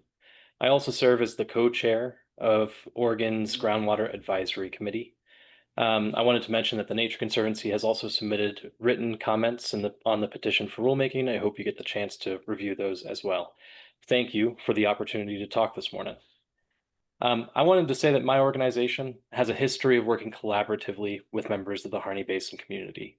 We helped secure more than $60 million through a voluntary groundwater conservation reserve enhancement program, or CREP. We've advocated strongly in multiple legislative sessions for domestic well remediation funds, including the well abandonment, repair, and replacement fund mentioned earlier. The Nature Conservancy also helped develop the groundwater portion of the community-based water plan that the commission just unanimously approved during their last meeting. So thank you again for that approval. All that to say, myself and my organization, we support voluntary collaborative approaches when they contribute to the long-term sustainability of the basin. I really urge the commission to consider the best available evidence related to this petition. You heard a little snippet of the technical evaluation from Darek earlier. I encourage you to read the entire technical evaluation memo. As you heard from Darek, the technical evaluation under optimistic assumptions about the proposed scenario suggests that more than 90% of all wells in the basin will continue to have chronic declines by 2058 under the proposed petition scenario. Flipping that around, that means that fewer than 10% of wells in the basin would achieve durable stability by 2058. That model scenario was optimistic for two reasons. First off, it assumes that all voluntary actions are fully successful in the three subareas that suggest voluntary actions. It also, the scenario assumes that future recharge, future climate conditions, that they stay the same through the end of the century. So the model scenario assumes that climate conditions stay the same as they were in 2018. Darek talked a little bit about magnitude of declines. I wanted to mention that that is a median rate of change that you see in the technical evaluation. That's a permissive metric. If you see a median decline rate, keep in mind that half of all wells in that large subarea are declining faster than whatever that median rate is. And the petition evaluation is in contrast to the agency proposed rules that emerged after more than 2 years of meetings. The agency proposed rules suggest that they will achieve durable stability in more than half of all wells by 2058. The petition proposes voluntary action in 3 subareas. I was pleased to hear that. I agree with County Commissioner Rob Frank when he said that community-driven solutions are important. But evidence suggests that those voluntary actions by themselves are not enough to stabilize the aquifer. But the good news is that the agency proposed Division 512 rules accommodate voluntary actions through an adaptive management framework. If the community is able to come together and successfully develop a voluntary agreement that stabilizes the aquifer, within the agency proposed Division 512 rules, the adaptive management framework would prevent further curtailment. It would say, great, you've done it, no additional regulation is needed. That gives the commission the ability to both encourage community-driven solutions while also implementing a regulatory backdrop that will lead to long-term stability of the aquifer in the Harney Basin. The agency proposed rules further offer a 30-year glide path until those permissible total withdrawals are fully achieved. That's a long time for collaborative actions. That's a long time for a responsible economic transition for the community. And it's a long time for continued declines to happen because those proposed rules only stabilize the aquifer in 2058. The Nature Conservancy does support some elements of this petition. The Nature Conservancy agrees with the need to partner effectively with the Burns Paiute tribe, recognize their sovereignty, and exempt their current water rights from the proposed rules. We agree with the need to ensure that municipalities have sufficient water for the residents. And we agree with the petitioner's statement that ecologically meaningful springs in the basin should be monitored and voluntary actions should be taken to address any impacts from pumping. So we recommend that the commission considers incorporating those elements from the petition into the Division 512 agency proposed rules. However, by itself, the petition appears to be insufficient to achieve long-term stability in the Harney Basin. And further, using that adaptive management framework, the agency proposed rules can allow voluntary solutions to stabilize the aquifer. Therefore, the Nature Conservancy is going to continue to support the agency proposed rules, but we look forward to working with members of the community in the Harney Basin towards collaborative solutions. Thank you for the opportunity to comment. Very happy to answer any questions. Thank you, Zach. Appreciate your comments. Do we have any questions for Zach? Commissioners, otherwise we can keep moving forward. Okay, Lisa Brown, would you like to go next? Thank you. Yes. Vice Chair Smitherman, members of the commission, Lisa Brown with Water Watch of Oregon. Thank you for the opportunity to speak this morning. Due to time limits, I would direct you to my October 1st written comments and those that I'll file next week, in which I will address some of the representations made by petitioners this morning. First, I just want to flag that I find a lot of the process complaints that we're hearing to be confusing and generally inaccurate. The RAC met for 78 hours with 30.5 hours of additional discussion groups. And the agency and outside facilitators ran a thorough process where in-depth information was distributed and discussed. Everybody could be heard, and WRD made a lot of changes based on RAC discussion. And so I guess for the RAC process, I would recommend reviewing the 512 rulemaking webpage, where you can see the participation of all the RAC members, including the petitioners, and watch 78 hours of RAC meetings if you want.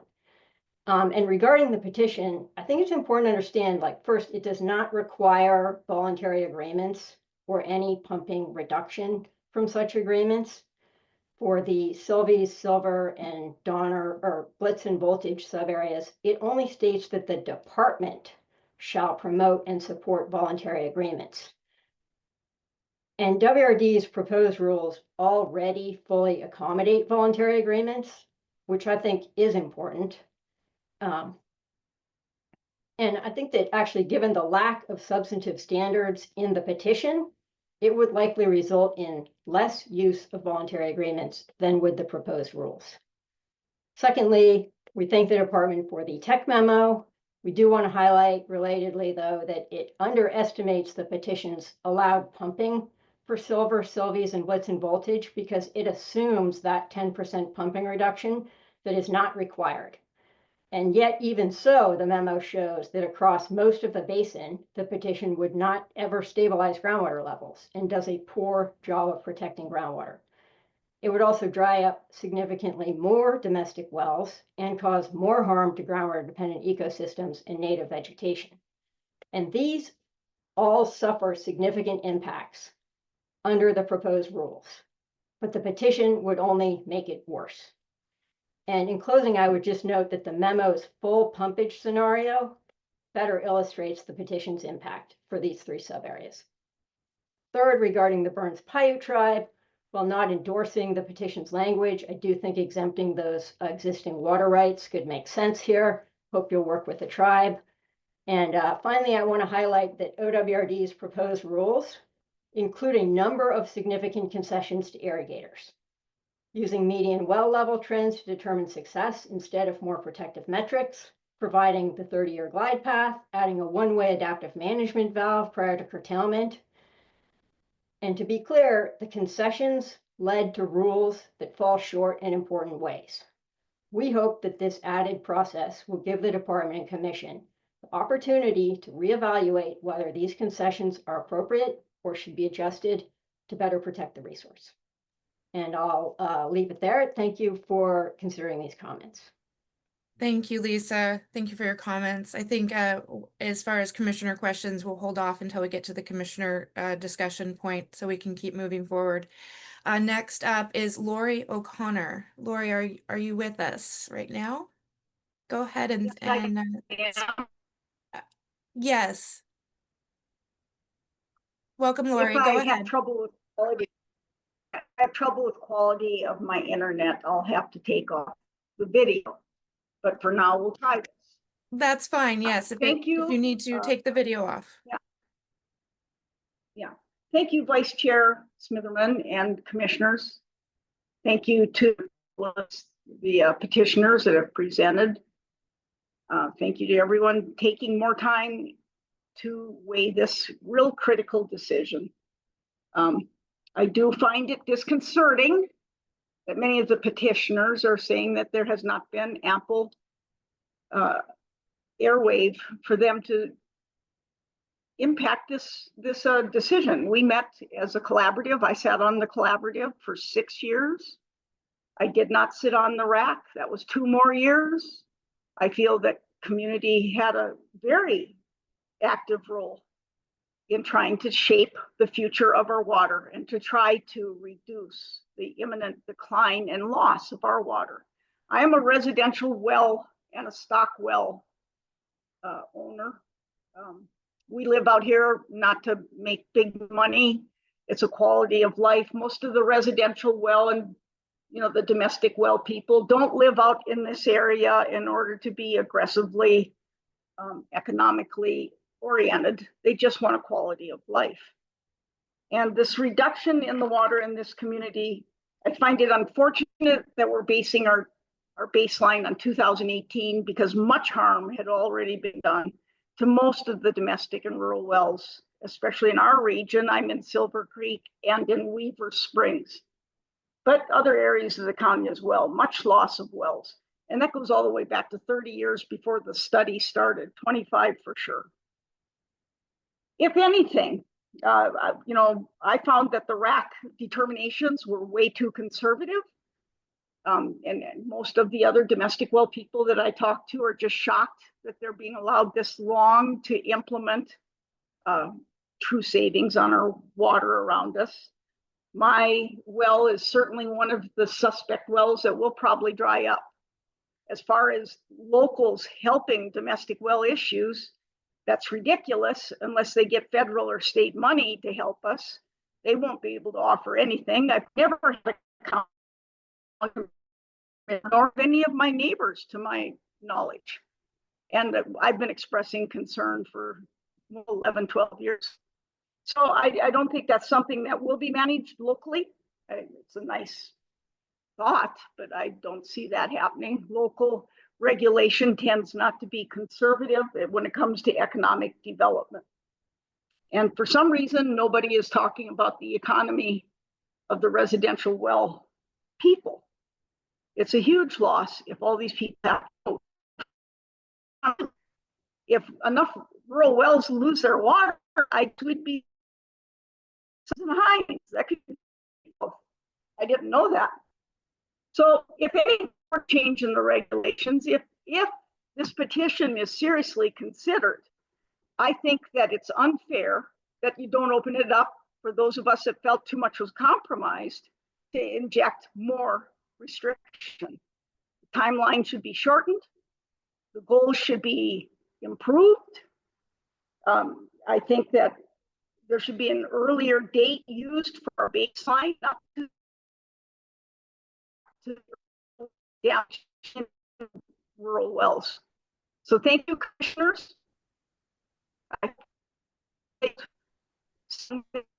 a lot of time and effort is gone in coming up with these rules and regulations. I see a lot of flexibility already in those regulations and an ability to review and adjust.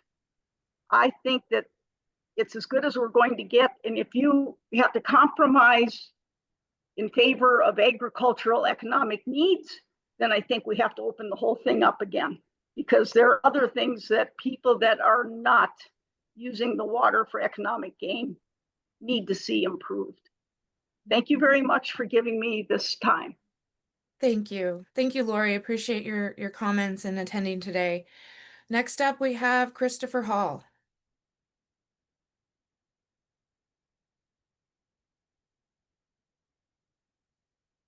Good morning. While it's still morning. Vice Chair Smitherman and members of the commission, thank you for this opportunity to provide comments on the petition for rulemaking submitted under ORS 183.390. I am Christopher Hall with Water League. The petition is not a legitimate revision of the existing Division 512 rules, but a reaction against OWRD's current rulemaking to designate a critical groundwater area. The petition arises from irrigators dissatisfied with likely curtailments, who claim that OWRD once promised collaboration but failed to deliver on that promise. This mischaracterization is important because Division 512 rules have always required a rules advisory committee, not a collaborative body. The petitioners conflate two very different processes. Place-based water planning is voluntary, locally led, and consensus seeking. It builds relationships, but it does not preempt the state's authority. By contrast, rules advisory committees, as defined under ORS 183.333, are advisory only. Their purpose is to ensure public involvement, not co-decision making. The agency retains final authority to write and adopt rules. While OWRD staff sometimes used the word collaborate informally, this never created a legal standard. The petition grows out of an expectation of those who wanted more power over state rulemaking and didn't get it. The Harney Basin is severely declining single groundwater system. The Administrative Procedures Act is designed to balance meaningful public input with the state's duty to act for greater public interest. The basin is a textbook tragedy of the commons. Each irrigator benefits from continued pumping, but together they imperil the very resource that sustains them, their neighbors, and future residents. Division 512 rules are a necessary preemptive intervention to halt practices that externalize harm onto ecosystems and communities. The petition emphasizes economic harm to irrigators and local businesses, but the purpose of curtailment is to reduce unsustainable pumping. Stopping harmful irrigation practices is not an incidental side effect. It is the remedy itself. And ORS 183.540 requires agencies to consider incidental compliance costs for small businesses, but it does not require agencies to preserve harmful business practices. For 3 years, OWRD has run an open, transparent, and equitable rulemaking process with a generous 30-year glide path towards stabilization of groundwater level trends of zero decline. The petition seeks to upend that work not because the department failed its obligations, but because some users dislike the outcome. Division 512 rulemaking is not a negotiation with current users. It is the state's obligation to consider input while ultimately deciding in favor of the long-term public and ecological health.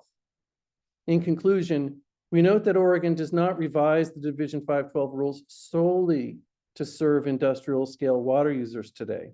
Rather, the state adopts rules for more inclusive and widespread benefits, but seeks advice from those to whom the rules will apply per the APA.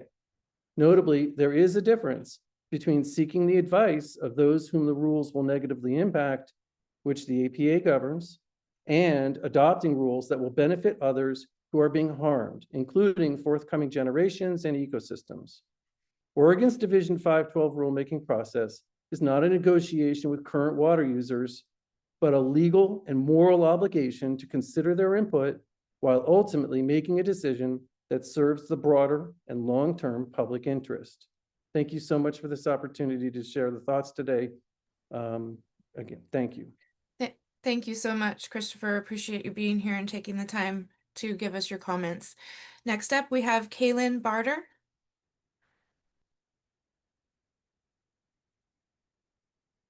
Hello, commissioners. Can you hear me, see me? Yes, we can hear you and see you. Excellent.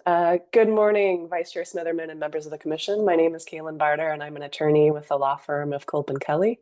I'm here today on behalf of my client, Environmental Defense Fund. EDF also submitted written comments on the petition for rulemaking, which we hope you have received. EDF supports the science-based proposed rules developed by the agency with the assistance of the Rules Advisory Committee. EDF also supports minor adjustments to clarify their applicability to the Burns Paiute Tribe's water rights. EDF works across the Western U.S. to address water scarcity, working with communities to develop and implement science-based approaches that lead to sustainable groundwater management. To that end, EDF helped build and launch OpenET, a public web platform that provides free evapotranspiration data and is being considered to support implementation of the Harney CREP. EDF also published an analysis of Oregon's voluntary agreement statute to support the work of the Harney Basin Community-Based Water Planning Collaborative. EDF supports the agency's proposed rules because they establish a clear and measurable objective for sustainable groundwater management. By 2058, median groundwater levels across all subareas must achieve durable stability.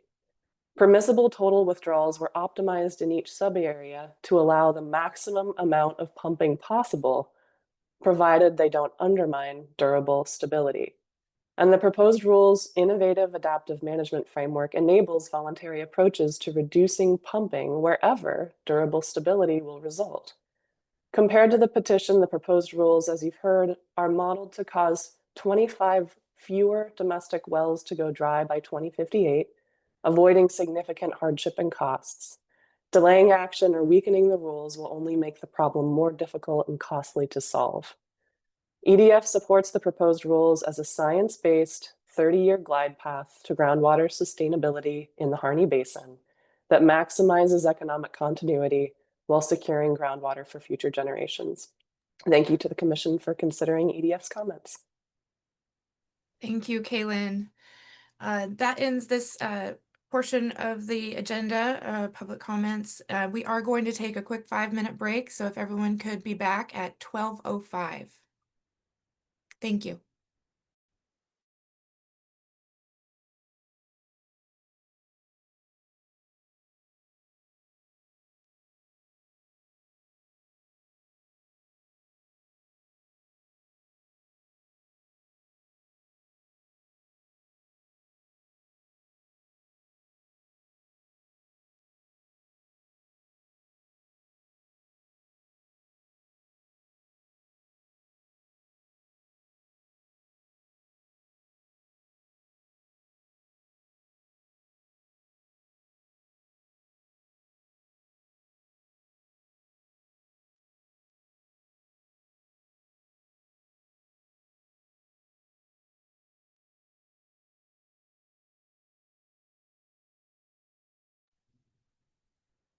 Okay, it's 12:05. Welcome back to the commission meeting. We now have a short time period for any commission questions and discussion. I'd like to keep this as short as possible, but do any of our commissioners have any further questions or would like to comment on anything that we've heard so far today? Commissioner Lee? Yes, I'm unmuting here. I think there's a solution that lies between the WRD proposal and the petition, and I really look forward to the voluntary agreements and other solutions being addressed to reach that outcome, because we need that to sustain the community while sustaining groundwater levels. So the rules are not there yet, but I have expectations to see some changes that will bring us closer to that mutual outcome. Thank you, Commissioner Lee. Other commissioners?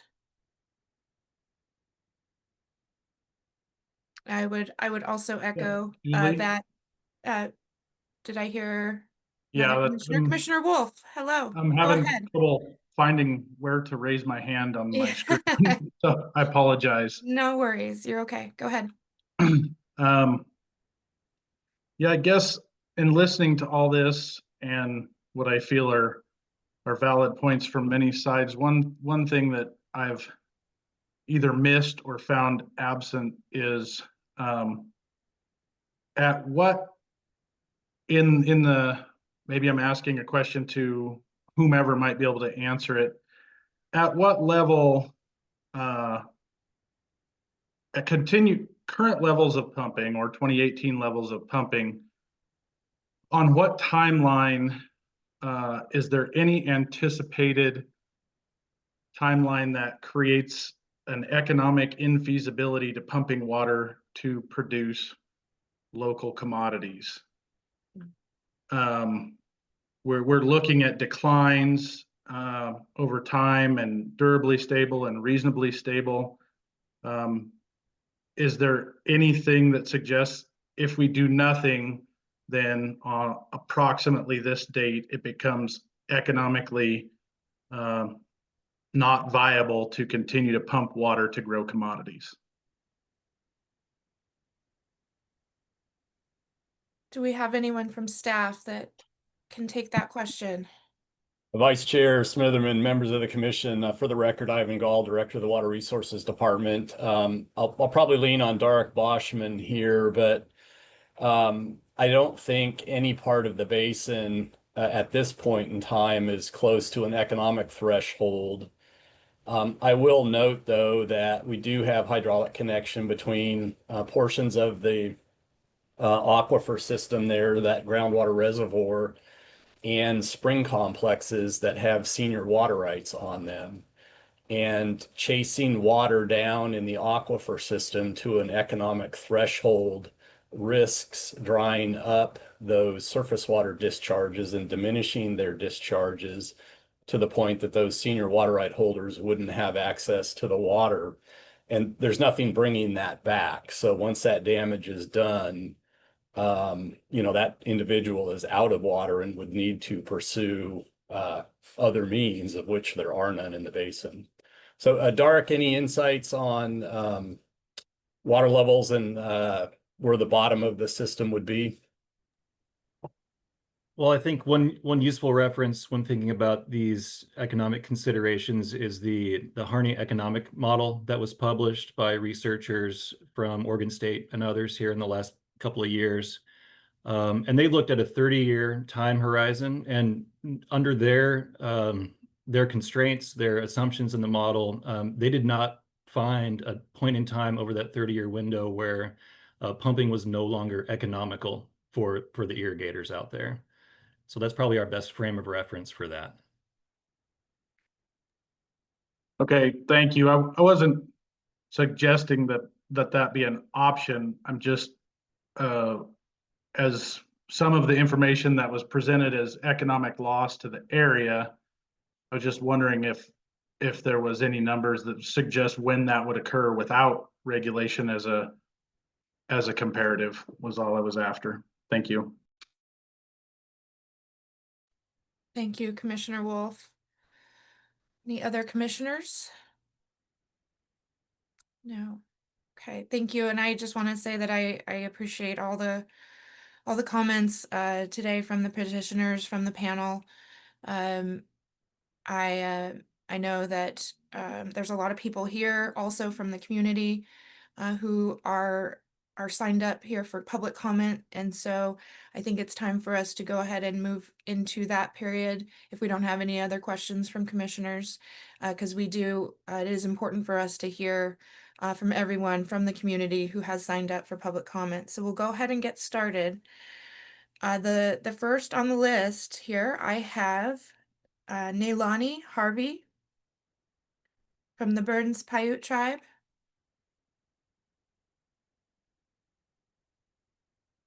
Neilani, are you here with us today? I can also come back around and ask this in a couple minutes. Okay, so we'll move on. Is Christopher Hicks still here? Let's see, from City of Hines, can you unmute Hines, it says. I believe they are ready. I see Chris Hicks online too, so. Okay. Yeah. Hello, hi, I'm here. Yeah, I'm speaking on behalf of Burns Pike Tribe. And Neilani is, she was ill today, so she could not make it in to speak. So I'll be speaking on behalf of the tribe today. Okay, Christopher, I hate to interrupt you. Since we are limited on time today, we are keeping all comments to about 3 minutes. I'll give you a couple more seconds since we already started the clock, but everyone know that you have 3 minutes to speak today. Thank you. Go ahead, Christopher. Sure, no problem. So good morning to everyone and members of the commission. My name is Christopher Hicks, and I'm here today on behalf of the Burns Paiute Tribe. First, I want to acknowledge and express our appreciation that the current Division 512 rulemaking recognizes the fundamental legal truth. The state of Oregon cannot regulate tribal water rights. That recognition is meaningful and it reflects years of hard work, advocacy, and dialogue. However, it represents only the bare minimum of what is required. The language we submitted, the language necessary to fully protect our sovereignty, our rights, our future, has not been included. Without provisions requiring tribal consent, explicit non-waiver protections, and a binding commitment to code stewardship, these rules fall far short of what is necessary and just.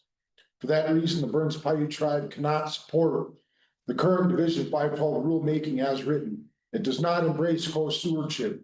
It does not reflect a true government-to-government relationship, and it does not guarantee the protections that our people and this basin deserve.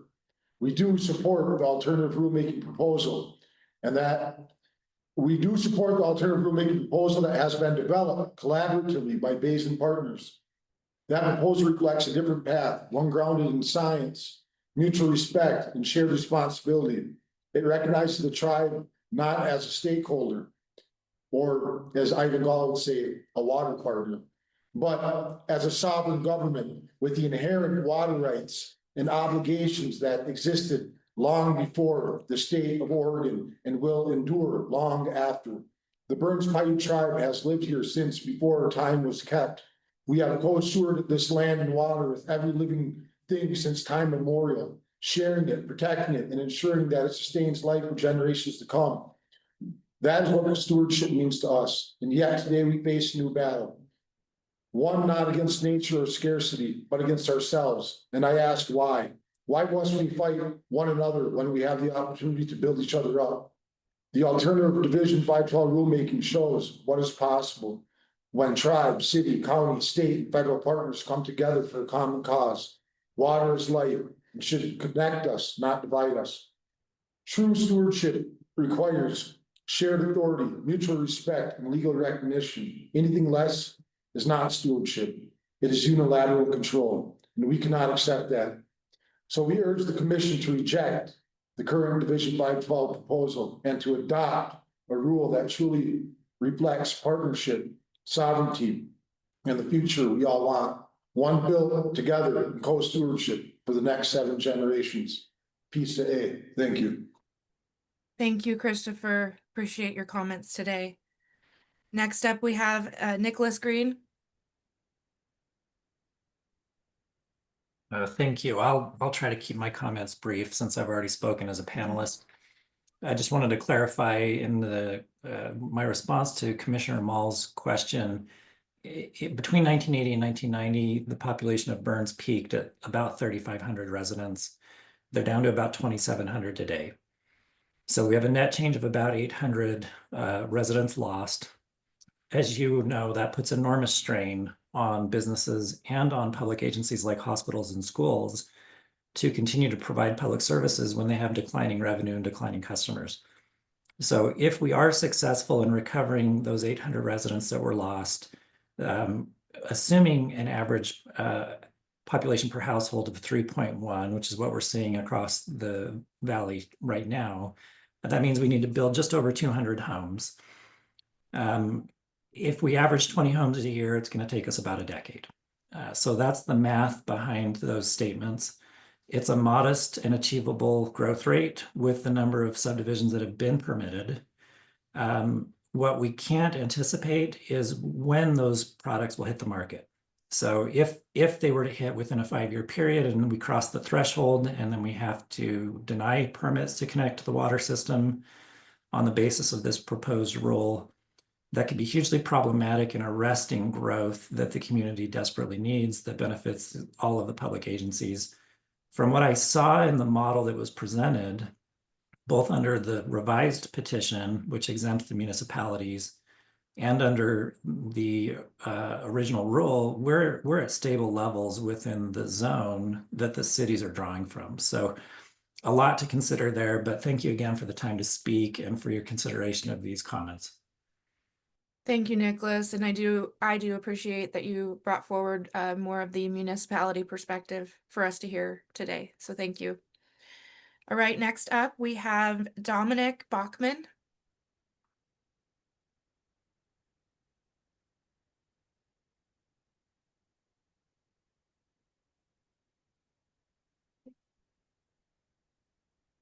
Go. Thank you. Hi, my name is Dominic Bachman. My wife and I are first-generation alfalfa farmers in Princeton, Oregon. We both have several full-time jobs just to be able to afford to live on this farm.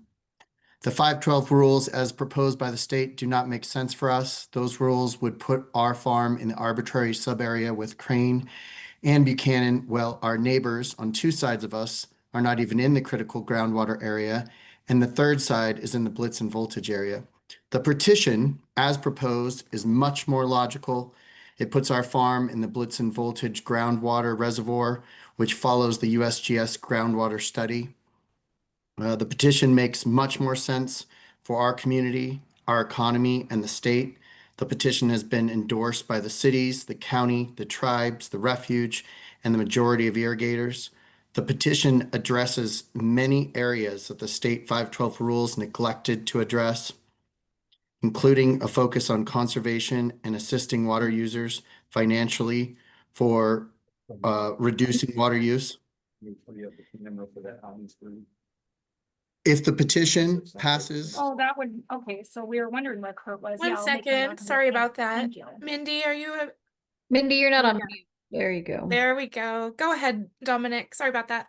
Yep. Yeah, no worries. I'm going to start back a little bit. The petition addresses many areas that the state 512 rules neglected to address, including a focus on conservation and assisting water users financially for reducing water use.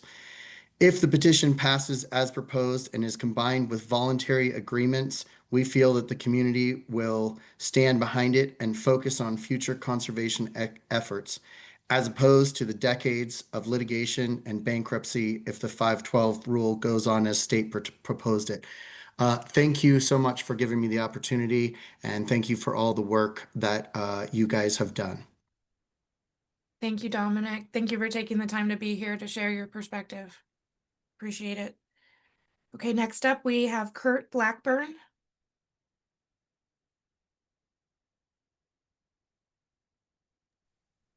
Can I have video, please?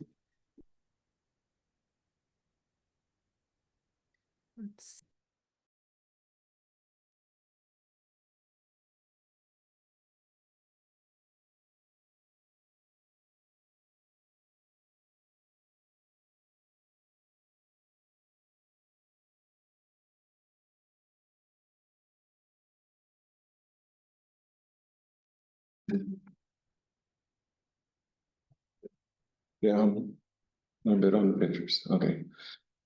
Thank you. My name is Kurt Blackburn. I've been an active farmer and a licensed real estate broker in this community since 1990. I am not part of the RAC committee, but have been very involved in almost all the meetings over the last 5 years. I and the RAC committee have asked hundreds of questions over the years and given public comments just to be told most of the time we'll get back to you, which they never do. I feel the process with the RAC committee from the view of the public audience was more of a dictatorship than a water resource department, from the Water Resource Department, and not a collaborative partnership with the community to come up with a reasonable solution of the issues and to work out for the both of us. Our community has seen this before in effects in 1990. By the effects of the East Side Screen that came out of the Northern Spotted Owl decision, the government and environmental said they had all the data needed to save the Northern Spotted Owl. They too, at the time, didn't listen to the communities and the reasonable solutions, just like the Water Resource Department is not doing with us and the RAC committee today. Their main goal in the 1990s was to get rid of the logging industry. They did a great job. They wiped out our community. We have lost our largest employer, hundreds of jobs, split up families, and caused us to be one of the poorest communities in the state, and we are still there. Through the forest plan and the implementation, we are not managing the forests, which has caused catastrophic forest fires through our state. Last year, our community lost around 250,000 acres due to forest fires killing wildlife and cattle, as you can see from the pictures down here. It also caused a historic flood in the spring and damaged over 100 homes, displacing families, as you can see on the other picture. This is an example of what happens when the government acts too fast without good, reliable data and won't listen to the local people who lives in the communities. I feel this is happening with the state proposal. Today, the spotted owls are still declining, mainly because of the barred owl and a predator, not the logging industry. The government environmentalists got the data wrong and didn't listen to the locals. We have come up with an alternative plan that will work on stabilizing water and soften the fiscal impact to our community. I do recognize that we have an issue in two small parts of the community, and the balance of the community doesn't make the critical water staying issues, and it's 80% that is not in that thing. I'm concerned about the proposal plan by the Water Resource Department using flawless data. And Kurt, I'm gonna have to give you 15 seconds to wrap up, please, and thank you. In the community, okay. In ending, remember the Water Resource Department caused all this mismanaged plan or problems. And then in March 5th, 2025, they even admitted it. Don't let this same attitude and same thing of not listening to the community be a repeat of what happened to the spotted owl on our thing. Our community can't handle this. We have. Vice Chair Smitherman, I've gone ahead and muted them. Do you want to move on, or do you want to let them Okay, continue? yeah, and sorry, thank you, Kurt. We do appreciate you being here and sharing your feedback with us. We do need to move on. Looks like next up we had Jacob Davis, but it looks like Tom Davis is going to be speaking in his place. So Tom, whenever you're ready, go ahead. Okay, so to start off with, I've changed a little bit of the stuff that I was going to say, but if you want to know the economic impact of Burns will dwindle to nothing. They've ruined in 1975, Burns had 3,500 people and Hines had 1,600 people living in the town. When they shut the mill down, it's what it is now. The only thing that's really benefiting Burns and Hines right now is agriculture and government. And so if you take the agriculture out of here, you're going to devastate this. There won't even be a Safeway here. So what I wanted to really say was not only is messing up my life, I have grandkids that want to follow in my footsteps. So let's talk a little bit about the state of Oregon. We pay currently every month, over the process of the months through a year, we pay the state of Oregon $60,000 for what we pay our help that helps us here on the farm. And the state gets $60,000 out of that. And then we've been paying into the system. So not only would the state lose that money, they'll also be paying out unemployment for 3 families. In Harney County, when I bought this place, the property tax was $800 on it.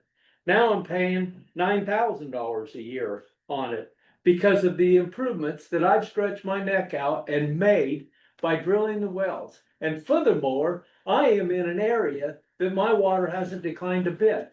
Okay, so keep that in mind. We are not pumping more than what we already have. My permits and my pivots that I put in, I went $700,000 in debt to value the land.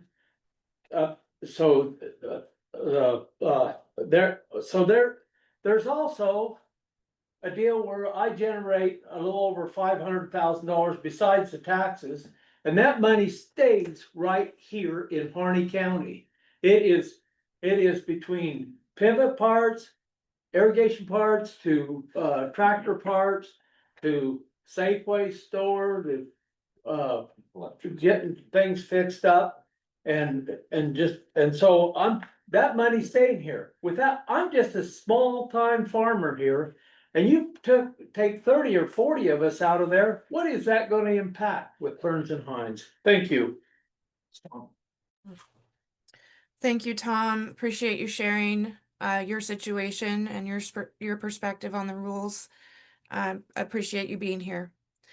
Next, we have Dan Otley. Go ahead. My name is Dan Otley. My family and I raise alfalfa on approximately 360 acres. We use the hay to feed our livestock during the winter months. Our wells are located in the Princeton area south of Windy Point. First off, I want to say I support the petition rules.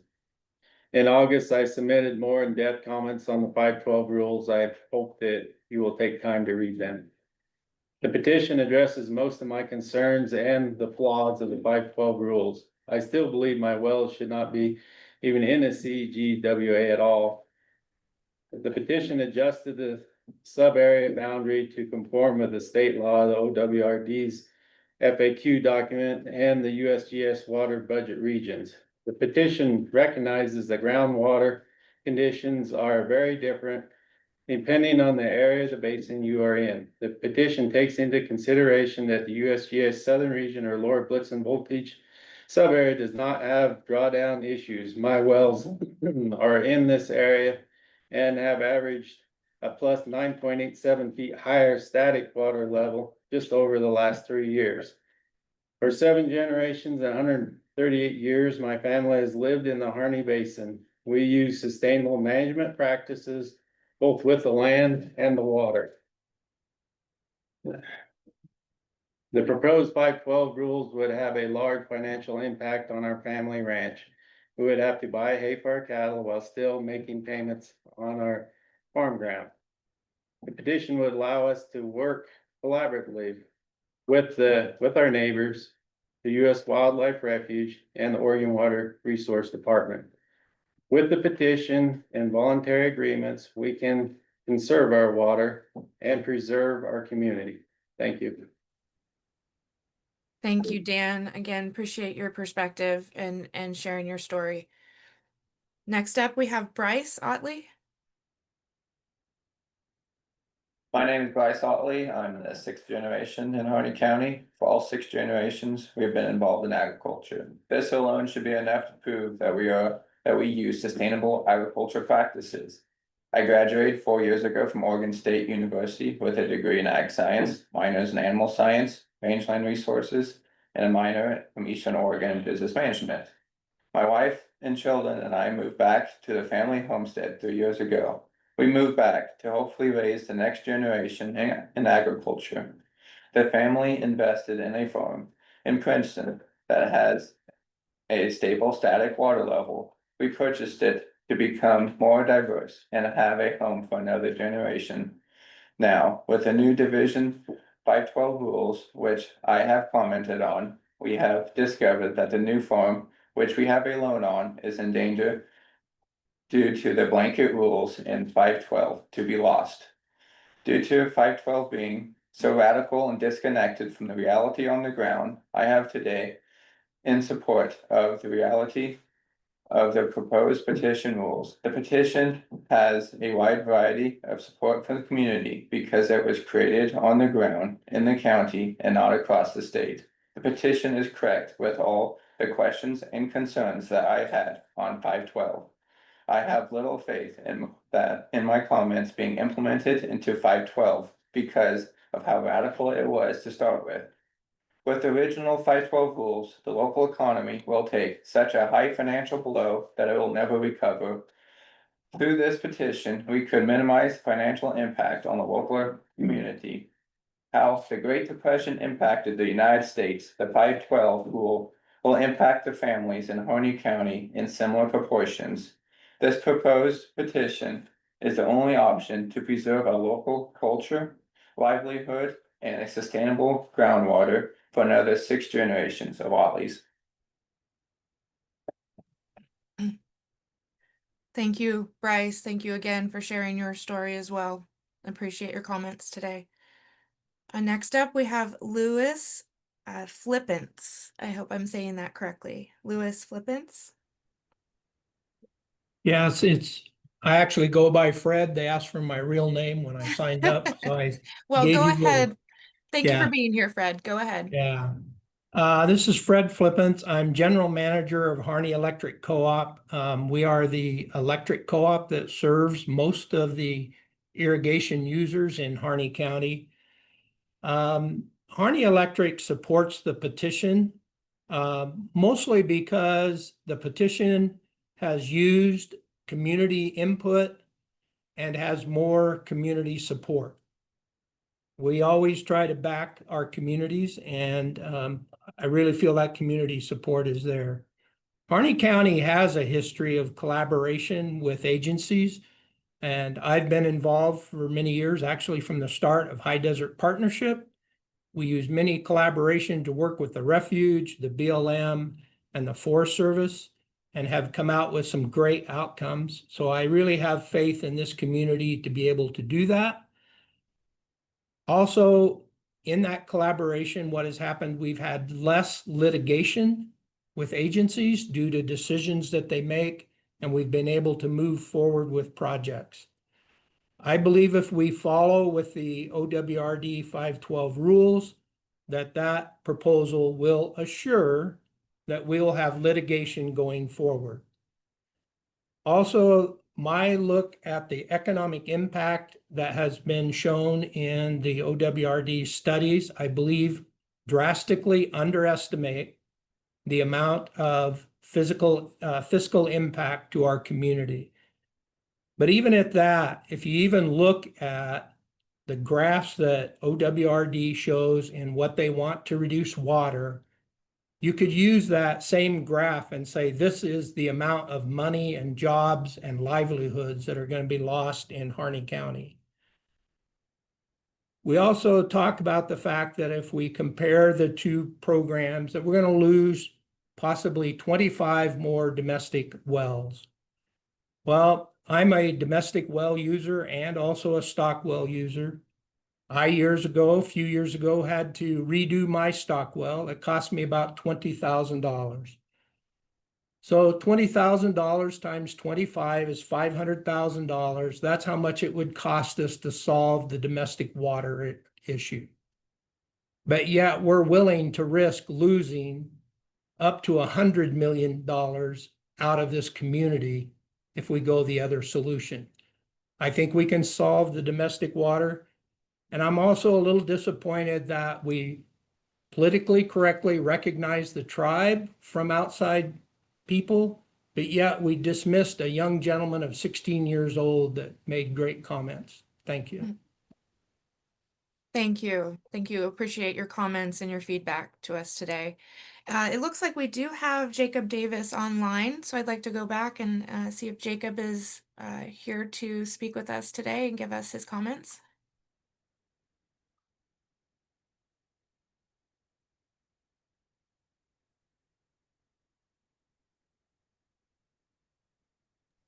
If Jacob Davis is one of the phone numbers in the attendees list, we did send a message in the chat asking those callers to.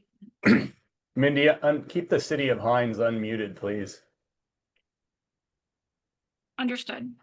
And the Um, Harney public comments, I'm not sure where he's at, but he's out there. It's Mhm. possible he's one of the callers that are in attendees. We've asked them to identify themselves in case one of those is Jacob. No one has come forward, so we don't know who Jacob Davis is or where he's named. We understand Jacob is 0306 call. Thank you. That's very helpful. Oh, We have him. We have allowed him access and we've asked him to unmute. Okay.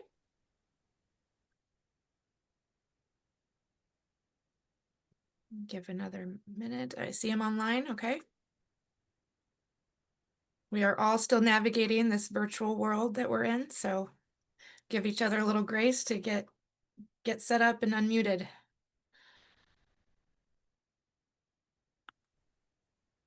And I'm happy to come back as well. So while he's getting settled, let's move on and we will come back to Jacob shortly.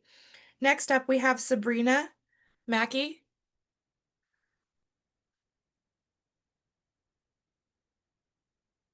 Is Sabrina on the line with us? I believe Sabrina is in the City of Hines. Okay, great. You are unmuted, City of Hines, and Sabrina, go ahead when you're ready. Hey, my name is Sabrina Mackey. I'm speaking today representing Rattlesnake Creek Land and Cattle. My family's lived in Harney County for 5 generations. I'm a 2nd generation landowner and irrigator. Over the past 2 years, I participated in many RAC meetings as a community member, and while I entered the process hopeful, the experience was deeply frustrating and emotionally taxing. What was initially presented as a collaborative effort often felt one-sided. While we listened to the department and tried to understand their reasoning, we were repeatedly met with condescension or disregard. We found ourselves on the defensive, scrambling to respond to proposals that would negatively impact our community, while our concerns and ideas received little genuine consideration. At times, it felt like many local voices were ignored in favor of well-funded outside interest groups. Sorry, I forgot that just like today, as they were given the first opportunity to comment with no timer, besides an awesome 16-year-old kid who was trying to catch a bus, and he was interrupted and held to a time limit. Even now, many locals' questions remained unanswered. It's still unclear how the modeling landed on the current proposed rules and where the Oregon Water Resource Department's accountability lies in the face of past over allocation decisions. Yet local stakeholders like us are being held responsible for those decisions and with their proposal of unprecedented regulatory actions. Because our voices were not adequately heard in the RAC process, we as a community took the steps of drafting the current petition. Our petition offers a balanced, community-driven approach to managing groundwater in the Harney Basin. It recognizes the distinct aquifer systems in the basin and only regulates in areas where necessary. It encourages voluntary conservation in more stable areas. The petition does a better job of protecting groundwater rights that were legally granted.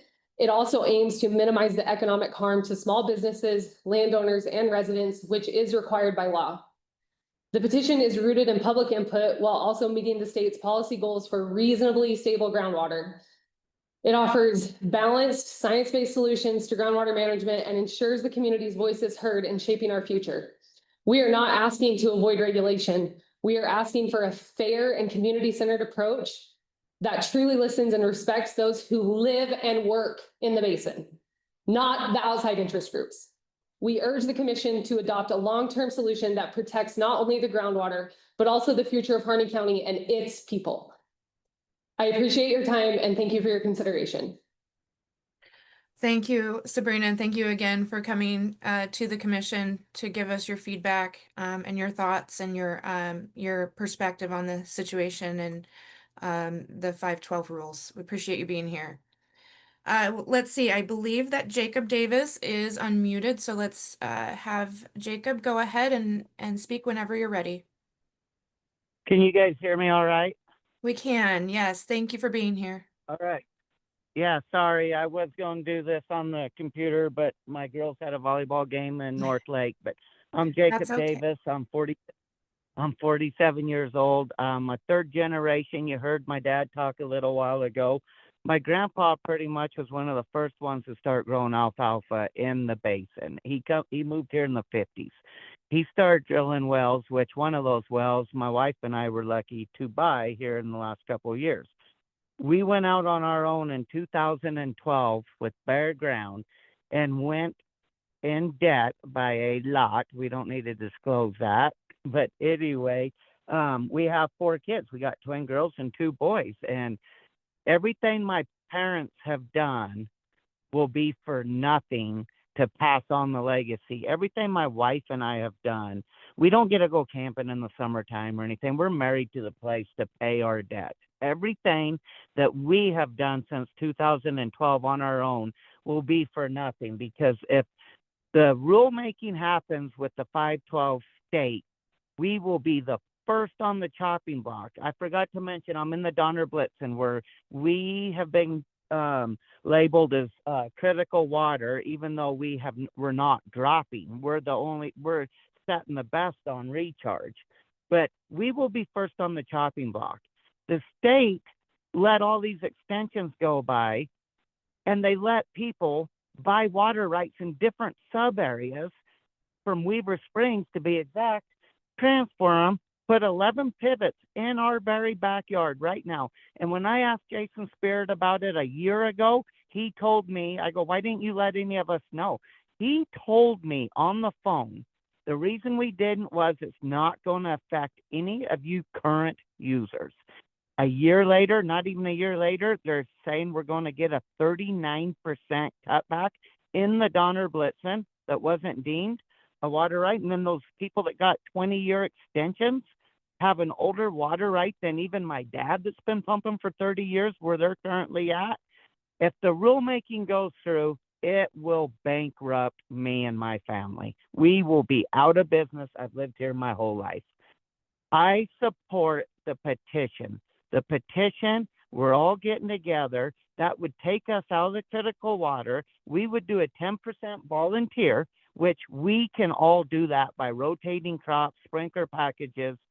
We agree that in some parts of Harney County, there is a problem that needed addressed years and years ago. Back in the 80s, some of this needed addressed. Now they're throwing us all in the same pot. And that's just not fair in my book.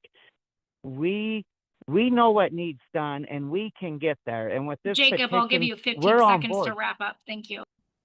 Okay, we're on board. The tribe's on board. The city's on board. If you guys would just give us a chance, like Sabrina said, I coached Sabrina's kid in football. We, as a community, know what needs done, not an outsider. Thank you for listening to me. Thank you, Jacob. Thank you for sharing with us your perspective and your story. Next up, we have Andy Root.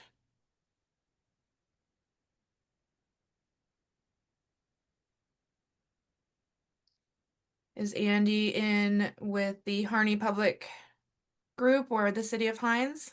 He's on a phone and his number ends in 0107, if you can unmute him. 0107. That's Got very it. helpful. I've done that. Thank you so much. I'll ask him to unmute.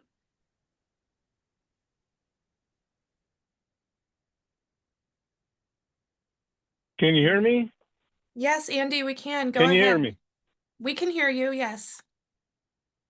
I would like to thank the commission for listening to what I have to say. My name is Andy Root. I'm a landowner, I'm an irrigator, I'm a business owner, a father of 7 children, I got a grandfather of 14, a lifelong resident of Harney County. I also served as a Division 512 RAC member.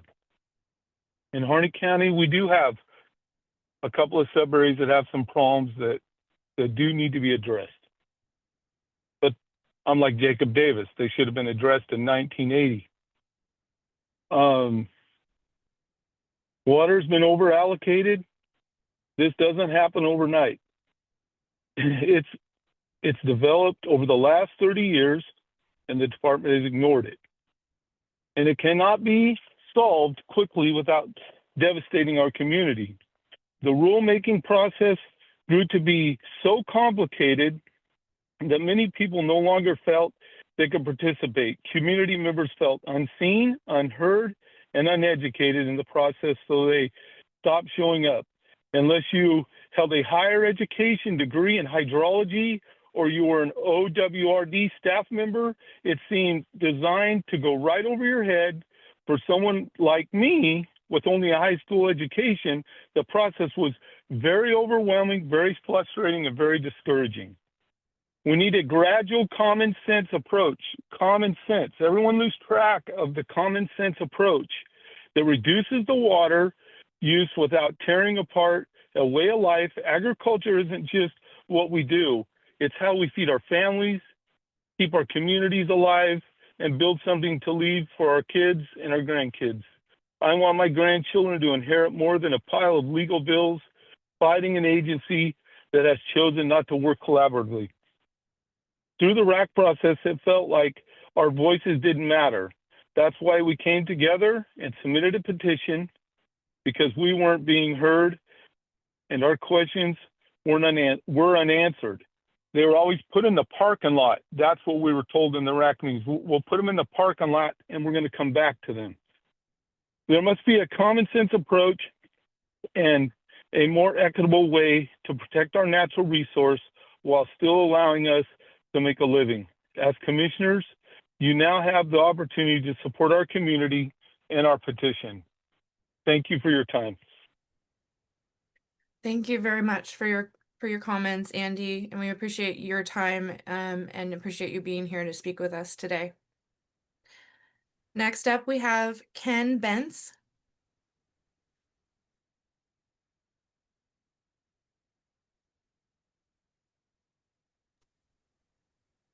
Give everyone just a minute. Is Ken in any of the groups in Hines or in Harney? Not in Harney. Not in Harney. Okay, thank you. And We can not in always, Harney. okay. We can always come back. I'll circle back. Do we have a Donald Doverspike? Yeah, we do. All right, go ahead, Donald, when you're ready. Thank you, Vice Chair Smitherman and the commissioners. My name is Donald Doverspike. I'm a 5th generation rancher in Harney County, now raising the sixth generation on the same land. My family's been here for 137 years. My family's livelihood and future of our children and grandchildren depends on stable and fair groundwater policy. Almost all the forage we raise goes directly to sustaining our operation, feeding our livestock for the winter, and keeping our ranch viable. Our ranch spans multiple sub-basins, including Sylvies and Silver Creek. That is why the petition's reservoir by reservoir approach makes sense. Conditions are not the same everywhere in the Harney Basin. The management rule should reflect the reality. The petition does exactly that. While the department's approach of a one-size-fits-all would threaten diverse areas as if it would treat diverse areas if they were all the same. I also have serious concerns with the baseline numbers used in the Silver Creek sub area. From my perspective on the ground, those numbers appear to be incorrect and result in a reduction far greater than the public is being led to believe. It appears the model is applied a duty of 2.16 acre feet, the basin-wide average, rather than reflects the actual conditions of the Silver Creek sub area. ET maps would validate a higher and more realistic duty. By applying a generalized basin average, the department understates the actual conditions in our sub area and inflates the reduction imposed on water users. We also believe that Silver Creek, Sylvies, and Blitzen sub areas do not meet statutory requirements for critical groundwater area designation. Declines here are very minor or do not exist. Conditions remain reasonably stable. To classify them as critical groundwater area is both unnecessary and unjustified. Additional ORWD proposals is extreme and unprecedented. The size of the critical groundwater areas in Oregon range from 21 to 274 square miles. By contrast, designating the entire Harney Basin as a single critical groundwater area would encompass 2,410 square miles, 10 to 100 times larger than any other designation. No critical groundwater area has ever been created where the only criteria met is about to be overdrawn. Historically, regulatory reductions have only been 15 applied in 15 seconds areas left, please. Thank you. where ground levels are actually declining or have declined excessively. We have the support of everybody in the community, the tribe, the cities. Agriculture is the background of Harney County, and we are actively working on voluntary agreements in each sub area. So please let us use those, and thank you for your time. Thank you. Thank you, Donald. Appreciate you taking the time, speak with us and share your feedback and your perspective. Next up, we have Kristen Shellman. I'm not quite sure if she's still here. She did speak earlier. I'm just gonna go through it. I don't see her online. So let's go back. Let's go to Dawn Cody. I am online. Oh, you are online. Hi, Kristen. Sorry about that. Thank you. If you'd like to give more feedback, please go ahead. I appreciate that. Do we have a visual also?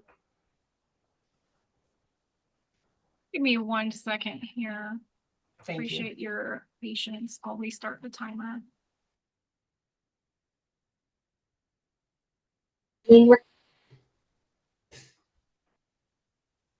Okay, go ahead, Kristen. Okay, thank you very much. You know, I do, like I say, really appreciate the time given today. This is a, very weighty conversation, as you all know. I want to address a few of the comments that were made by Zach and Lisa, as well as Lori. Today, the commission heard, yes, we did have in-depth discussions. We did have hours and hours of RAC meetings. Those hours and hours of RAC meetings produce more questions than answers. The lists that Oregon Consensus in separate meetings outside of the RAC developed are lists and lists of things that this community needs to work through, that with the commission's help, we will be able to do so. But without the commission's help and looking at this petition and what it can potentially do versus the regulation proposed through the 512 rules, is we will never get to the bottom of those questions that were developed and the possible solutions that need to come to this community. This petition really does allow us the opportunity to address so many of those questions, find so many of those solutions. We need different crops here. We need different opportunities to look at how we use the ground. There is better ground than others, which voluntary agreements are going to be able to allow water production to remain on the better type of soil that's even in this county. And so I think that you can never underscore your role as commissioners in trying to help find solutions. I would love for you to see the lists that were developed by Oregon Consensus and really look at some of those additional questions that developed in the 512 meetings, but do not have the time and space given a rules making process to be answered and to find those opportunities where there is a positive outcome, because there can be. This community needs that. It needs it for the viability into the future. And I just ask you to really take the time to look at some of the additional things that came from the 512 rulemaking that still remain unanswered, that with this petition, we could have time and space to work through. Thank you very much. Thank you. Thank you, Kristen. Thank you for sharing more of your perspective, comments. Let's go on to Dawn Cody.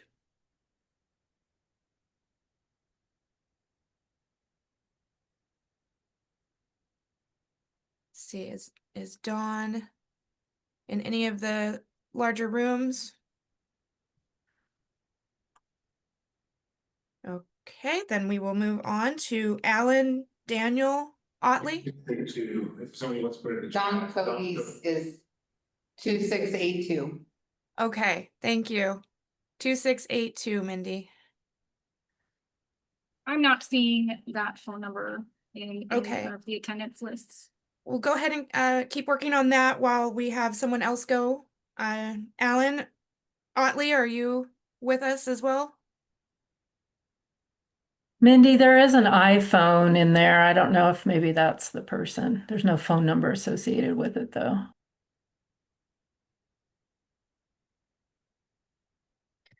Vice Chair Smitherman, if we could move on while I chat with this iPhone and figure out who that is. Yes. Yeah. Thank you. Do we have an Alan Daniel Otley, or was that the same as the Dan? Yeah, same one. That one's already gone. Thank Okay. you. Thank you. How about we go to Jerry Grondin?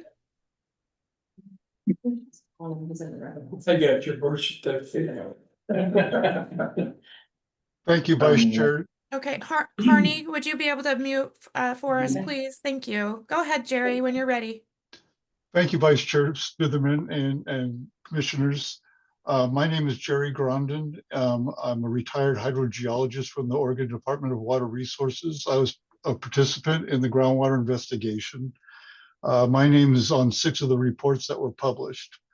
I'm staying involved during my retirement with the Harney Basin because I am interested in seeing the community and families succeed and thrive in the basin.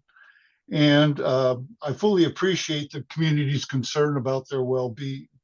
I too come from a family that was devastated when my dad lost his business, and we're still dealing with the aftermath of that event 50 years later.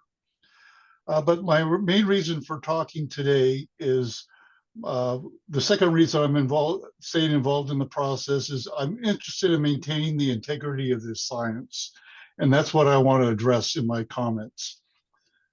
This petition is a de facto end run that essentially attempts to supersede the results of a very public and a transparent technical Harney Basin groundwater investigation and the results of a subsequent very public and transparent administrative public process.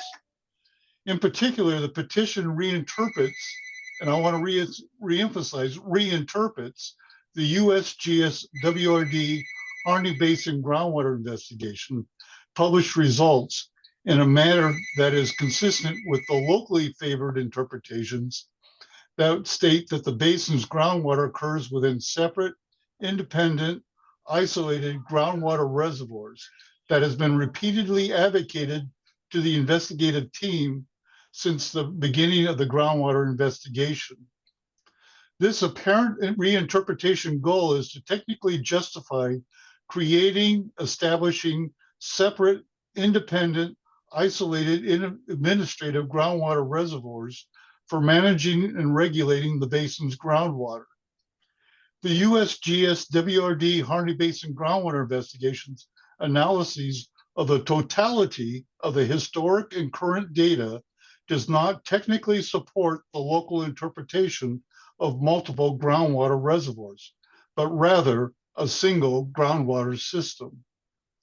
So that leads me to my first recommendation. The commission should consult with the Board of Geologists Examiners to determine whether the petition as written violates the Oregon statutes and rules for the practice of public geology. Second, the commission should consult with the Board of Examiners for Engineers and Land Surveying to determine whether the engineer, Mario Petrelli, has violated Oregon statutes and rules for the public practice of engineering, given the comments he's made at various meetings.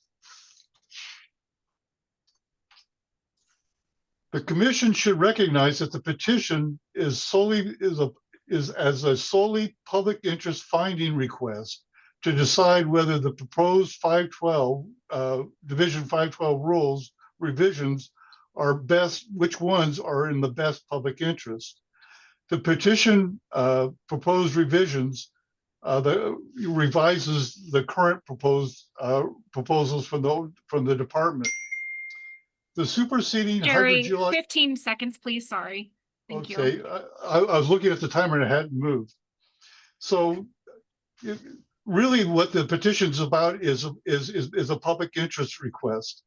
Also, the memo from Scandella and Boschman is the most appropriate tool for the technical side of that interpretation.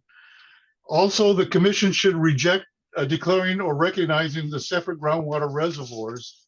And it should not dismiss the smaller declines happening in the upper Silver Creek or in the lower Blitzen voltage sub areas. Thank you, Jerry. We do very much appreciate your comments today. It is 1 o'clock. However, I would like to allow for the rest of the commenters to go ahead and speak. So we're going to continue. We have commissioners might need to leave, but most of us are going to stay as long as we can. So we have a handful of commenters left. So let's keep moving forward. Vice Chair Smitherman, if I could just note that Ivan Gall did have to leave for another engagement. Thank you. Yes, and Director Gall is gone as well. So thank you, Mindy, for that. I'm gonna circle back. Do we have, try this one more time. Do we have Ken Benz on the phone?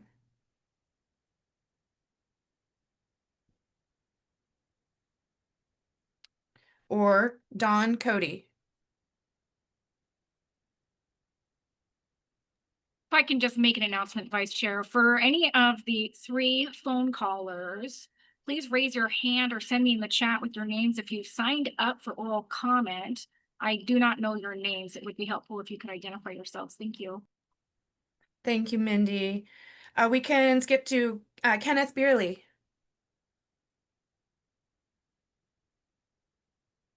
Thank you for the opportunity to comment. I am not a member of the community, but I've been involved in the place-based planning effort in the Harney Basin for the past 9 years. I recognize that you have an incredibly difficult decision in front of you. You're presented with a petition from the community, and contrary to what you just heard, is based in the information that was available from the groundwater study. It suggests a different policy approach, but I think it's a necessary for the commission to recognize that there is a different view coming from the community than from the department and the RAC. And I think that those differences are important. The RAC depended upon a model. The community is unavailable. That model is unavailable to the community. They couldn't test their approach using the model since it's only handled by the department. So the community based approach came out of the community-based planning. Voluntary agreements, as was testified by the previous speakers, had helped us understand what a voluntary agreement could be in Oregon. And that was one of the elements that was very important for the community-based plan. We also developed tools recognizing that there were significant declines. The Conservation Reserve Enhancement Program was established that tried to protect or incentivize protection of groundwater dependent ecosystems. The Harney Basin Domestic Well Fund was established before any rules were applied. So there's been significant efforts in the community to try to address these issues. I'm suggest that one, the department work with the petitioners to modify the proposal to better meet the needs for everyone. And second, I think it's critically important that you separately address tribal issues, take it out of the 512 rules or 512 rules, or even the petition is a good way to go. And then to also remove the municipal water rights from it. If you're talking about less than 1% of the effect, it's within the margin of error of any of the model runs. I think it's irrelevant to try to address them just because they're there. I appreciate the opportunity to comment. There was a lot of effort put together by the community in the community-based plan. The petition reflects a lot of that. 15 seconds, please, and thank you. We'd like to see that there's an opportunity for the community to work with the department to put together something that both can live with. Thank you. Thank you, Ken. Again, appreciate your time that you took to speak with us today. Next we have, let's see, have a message here. Let's try this again. I see Don Cody's number. Don, Cody, are you with us?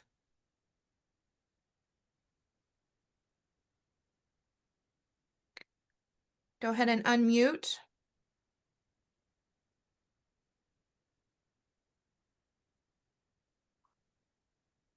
Okay, we might still be working through that. Let's go ahead with Eric Steen. Hello. Oh, hello, is this? Yes, this is Don Cody. Okay, let's go ahead and let Dawn go first and then we'll come back. Go ahead, Dawn. I won't be very long. Anyway, my name's Don Cody. I live east of Crane. Me and my son have a ranch out there, and I don't know. I'm just totally confused on how they drew these maps.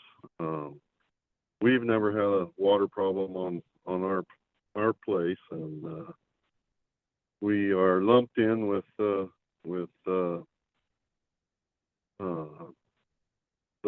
Crane situation, and I don't think that's right.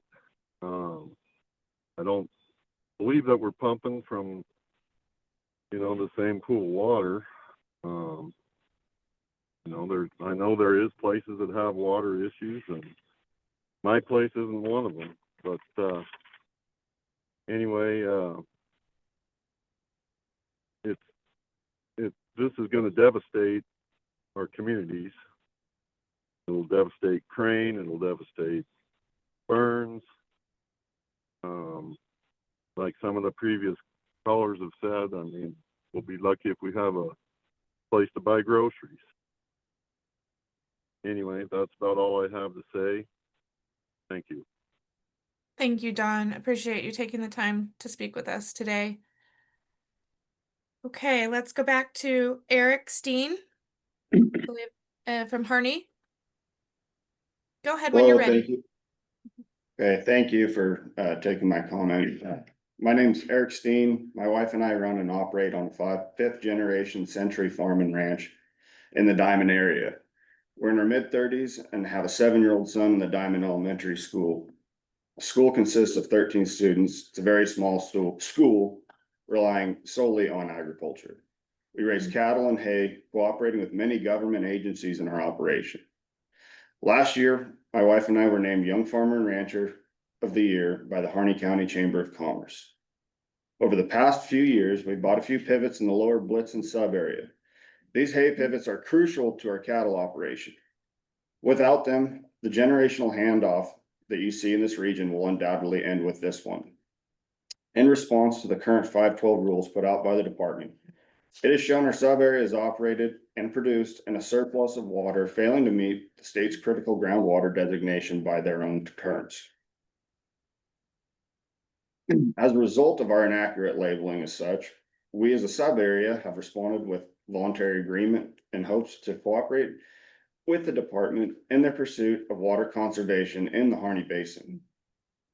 The local temperature for the voluntary agreement and petition as wrote, it seems to be very favorable and all are wanting to cooperate in a collective reduction of water use. And by doing so, you'd keep a lot of junior water users such as myself and Jake Davis, who you've heard from prior, in business and out of bankruptcy. We've developed water monitoring measures that we'd want to implicate into our voluntary agreement to get an accurate and solid data point to provide to the department in future data collections, so they can actually see what is going on in our sub area.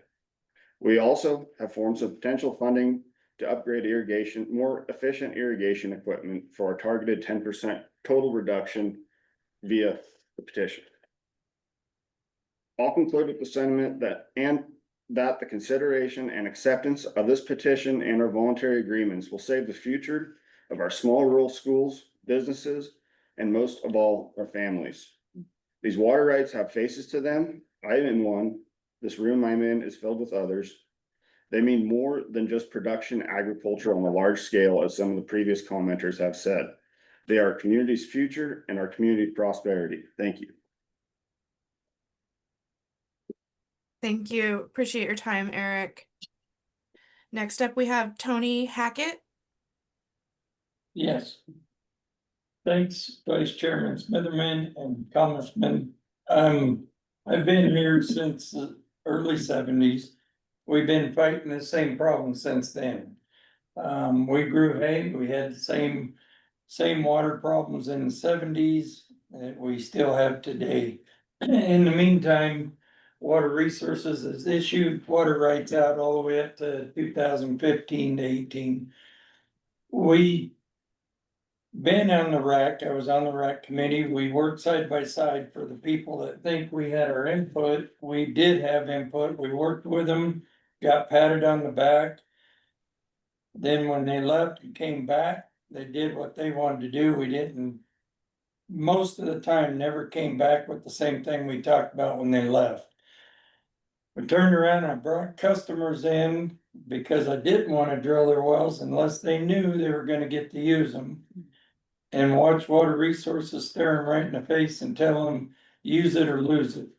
Then we went ahead and drilled the wells, they put the pivots in, they did their job. They paid to expedite their water rights. Some of them got the letter of decline before they ever got their water right. Then the letter of water rights showed up after the letter of decline. You're asked, I'm in total favor of the petition for the fact that that gives this community to finally stand up for themselves.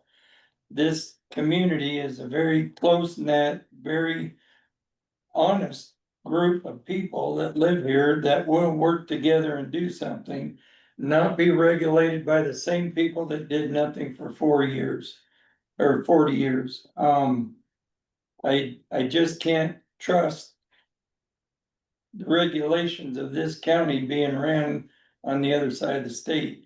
They haven't done their job for the last 40. What would make anybody think they can do it the next 30? I just don't see it. They don't stand behind the word they give us to our face. I don't know how we can trust them to work with petitioning and volunteer agreements from Salem to here. I think that we really need this petition and let the community save itself. As far as the people that are complaining on these stock wells and domestic wells drying up, it isn't always the local farmer's fault. It might have been some of the new developers coming in that got water rights in the last 10 years that are just buying land and trying to turn it over and sell it. And the Water Resources kept giving out water rights. It has nothing to do with the 4th, 5th generation farmers. So I'm begging you to 15 think seconds, seriously please, and about thank you. that. Okay. Thank you. Thank you. I appreciate your comments again, Tony. Let's go ahead and go with, is Mario online? Mario Petrilli? Yes, I am.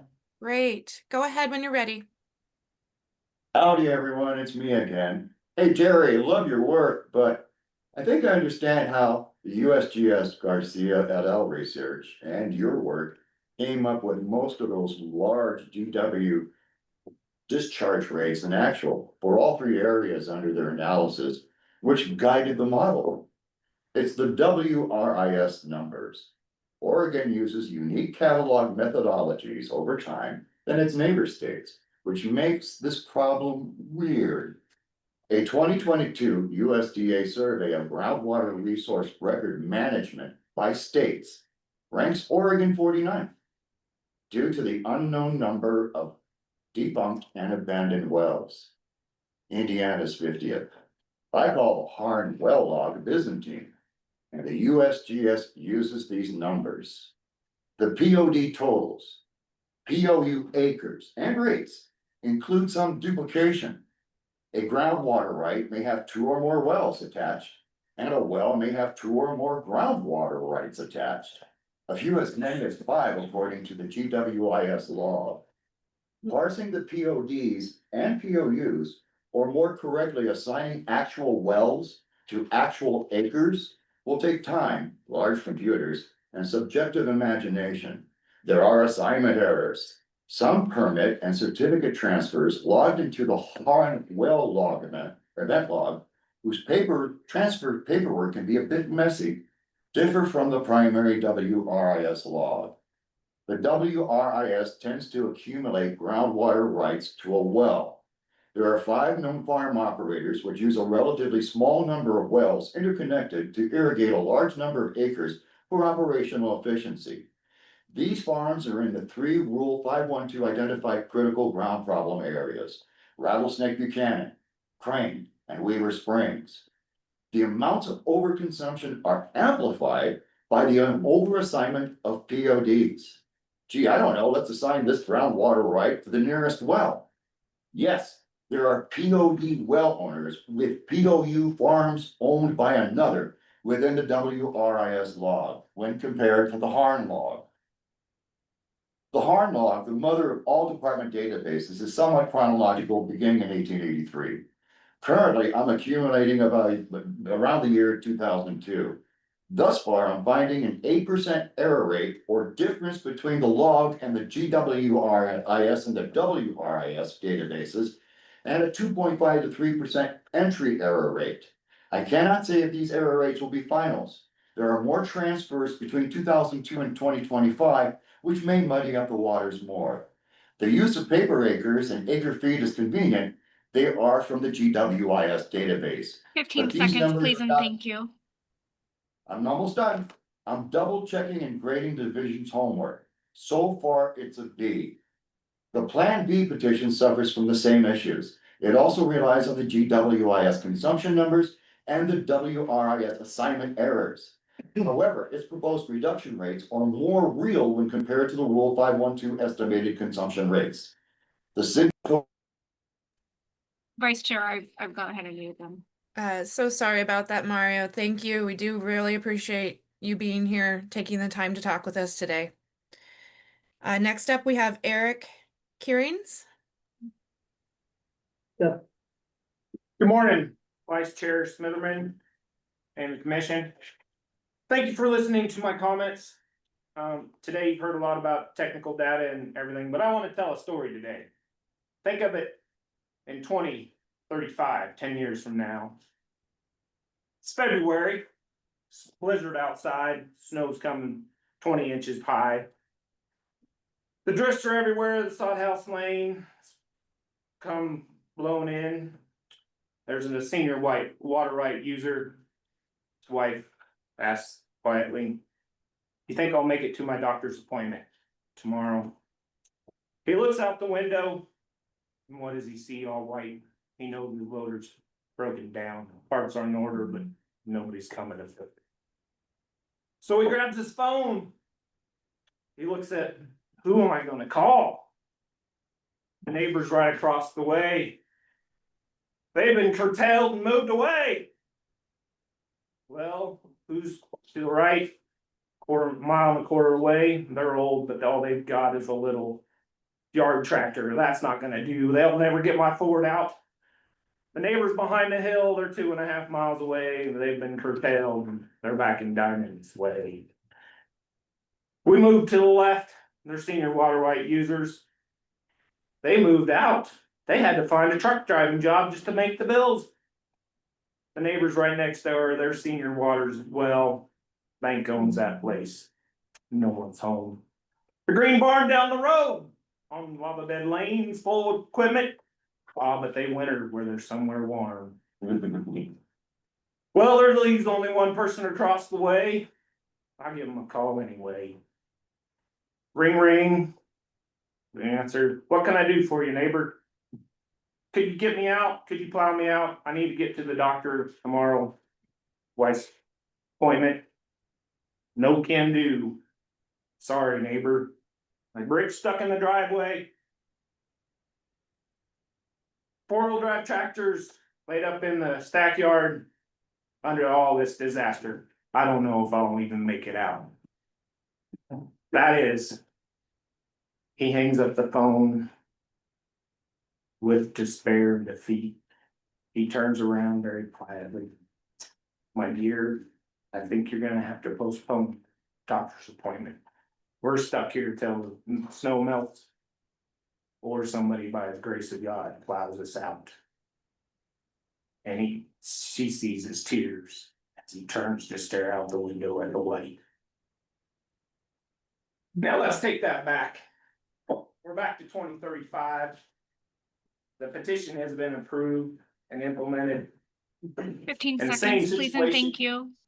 Storm comes and I support his neighbors will help him out. I support the petition. My family supports the voluntary agreements in the Blitzen and the Harney County area. Thank you. Thank you, Eric. Thank you for your story. Appreciate you sharing with us. Next up, we have Larissa Singhouse. Thank you, commissioners. Thank you for this opportunity. My name is Larissa Singhouse. I am a farmer and rancher in Riley, Oregon. We are third generation farmers with adult fourth generation farmers counting on this farm staying together. I support the petition and feel the petition better represents the steps needed to manage the water reservoir of Harney Basin. The petition recognizes the different water conditions in different parts of the basin and manage them according to their specific conditions. The petition encourages voluntary agreements in areas that are reasonably stable and do not meet the critical designation. The petition protects water rights as required by law better than the department's proposed rules. The petition minimizes economic impacts to the community with minimized losses to jobs and public services, while the department's proposal increases economic impacts by overreaching regulations. The Water Resource Department's model does show that the petition does meet statutory criteria for perpetual use. 3 of the sub areas never even get close to 25-foot decline. I have sent a chart into the commission, which they have in front of them. And this shows that I do not agree that Donner, Blitzen, Silvies, and Silver Creek meet the criteria for a critical designation. And this chart is specific to the western region and shows that by the numbers clearly show that if the water allotment of water rights was used, if the full allotment of water rights was used in the Silver Creek sub area with the regulated use in Beaver Springs, the water could never be overdrawn. Therefore, the Silver Creek sub-area is not about to be overdrawn and does not meet the criteria of a critical groundwater designation. I would also like to point out I see the problem with the models that was just presented to us about the petition. In the model of the springs particularly, it does not run consistent with the USGS report. And the reason this is that how does this model show less discharge in the Silver Creek sub-area in 1980 than the discharge reported in the 2017 USGS report? The 2017 USGS measurement discharge for the Warm Springs Valley area was 23,500 acre feet. But the model projects in 1980 that there will only be 17,800 acre feet being discharged. How are those numbers supported? What assumptions did they make to get those numbers? Because they were not used the data correctly. The numbers that are being used is being used to mislead the real impacts of the spring and the ecosystem to further their position and those of their 15 water seconds, please, and thank partners. you. I now understand why some of us are not felt that we are being listened to because we have not been considered to be a water partner. The petition supports and promotes the use of voluntary agreements to move the basin forward. And in Upper Valley, we are working towards. I've gone ahead and muted them. Okay. Very sorry about that, Larissa. Thank you for being here. I know you've been at a couple meetings and have presented, so we appreciate your time and thanks for the feedback on the model. We have 2 more commenters, I believe. Next up is Fred Otley. Yes, thank you for considering my comments. I'd like to back up a little bit and talk about the process whereby a lot of information was provided to the department. And in many cases, they never followed up on it. I personally submitted a lot of aquifer language asking the department to follow up on specific aquifers in the basin.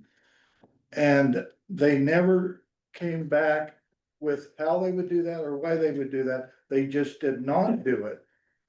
Aquifer mapping, following the water to recharge areas is the basis of understanding and properly regulating water.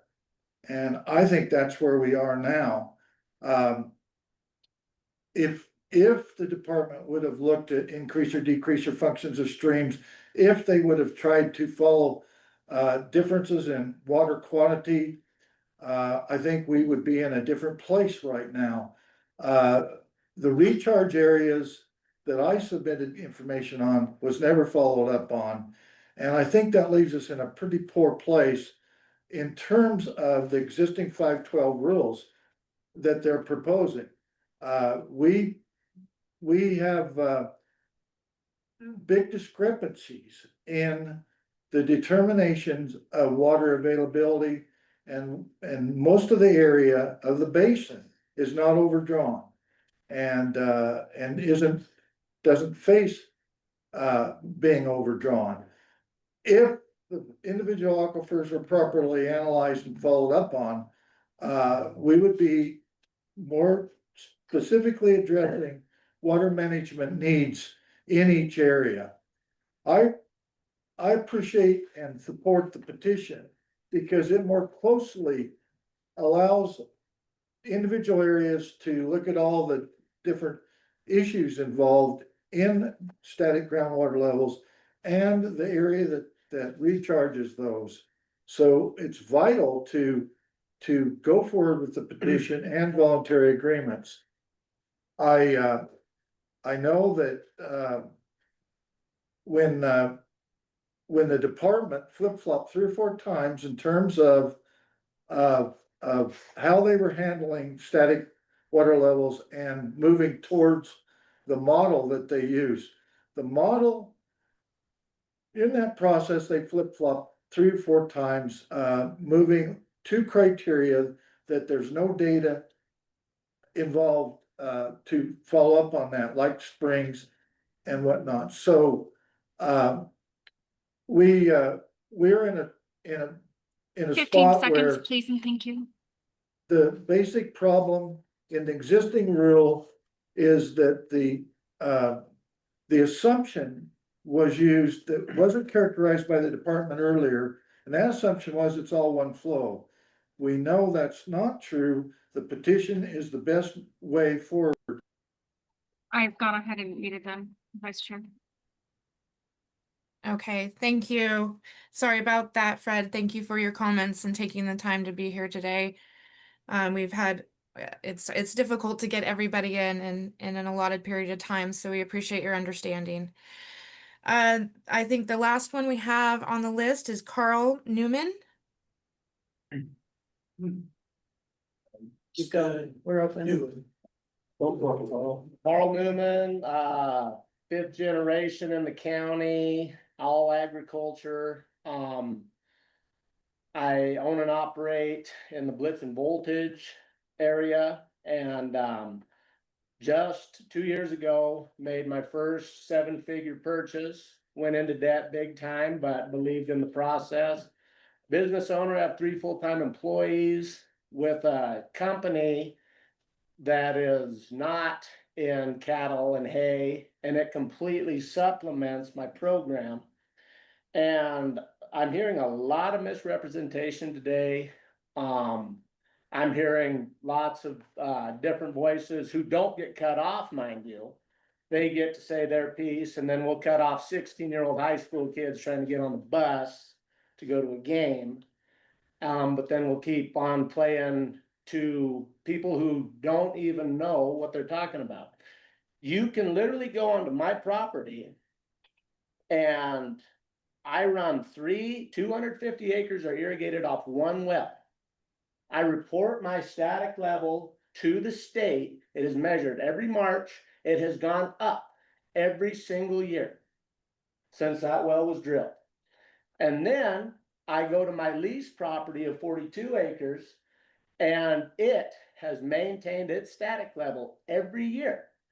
But if I, on my lease property, which is about 3 miles as the crow flies approximately from my purchased ground, over the hill, there were water rights transferred from Dog Mountain. They drilled 900 feet depth wells, pumping water from 900 feet, and I will name drop, it was Puckett's who were allowed to go do that. And now us generational people who have kids in the schools, who support the community, who live, breathe, sweat and die here every day. We had all this done, transferred in from the worst water region in the county historically, look it up, and they're not even in the districts that are being looked at. They're over the hill from us. This is, Water Resources has not done their job. If they would do their job, we wouldn't be here. We're gonna fight you tooth and nail on this. Thank you for your time. You still have time. Thank you, Carl. And just, for what it's worth, I think we were all very impressed with Millen, Bowen being 16 and coming to speak to us today. Took a lot of courage, and we were glad that he was here with us. I think that concludes our public comment period. I'd like to open it up real quickly to commissioners. If there's anything that commissioners would like to say in closing today. I think we've all heard a lot to think about. I would just encourage staff to take all the comments that we've heard today into consideration into the final 512 rules that we will be looking at in December. We still do have some open comment period. So if you have more to say, or if someone else would like to submit public comment, you can do that until Tuesday, October 7th at 5 o'clock. And so if there are no other comments or questions today, I will go ahead and adjourn this meeting. Thank you. Thank you all for being here and taking the time and going a little extra so that we could hear the community. Appreciate you. Have a good rest of your day.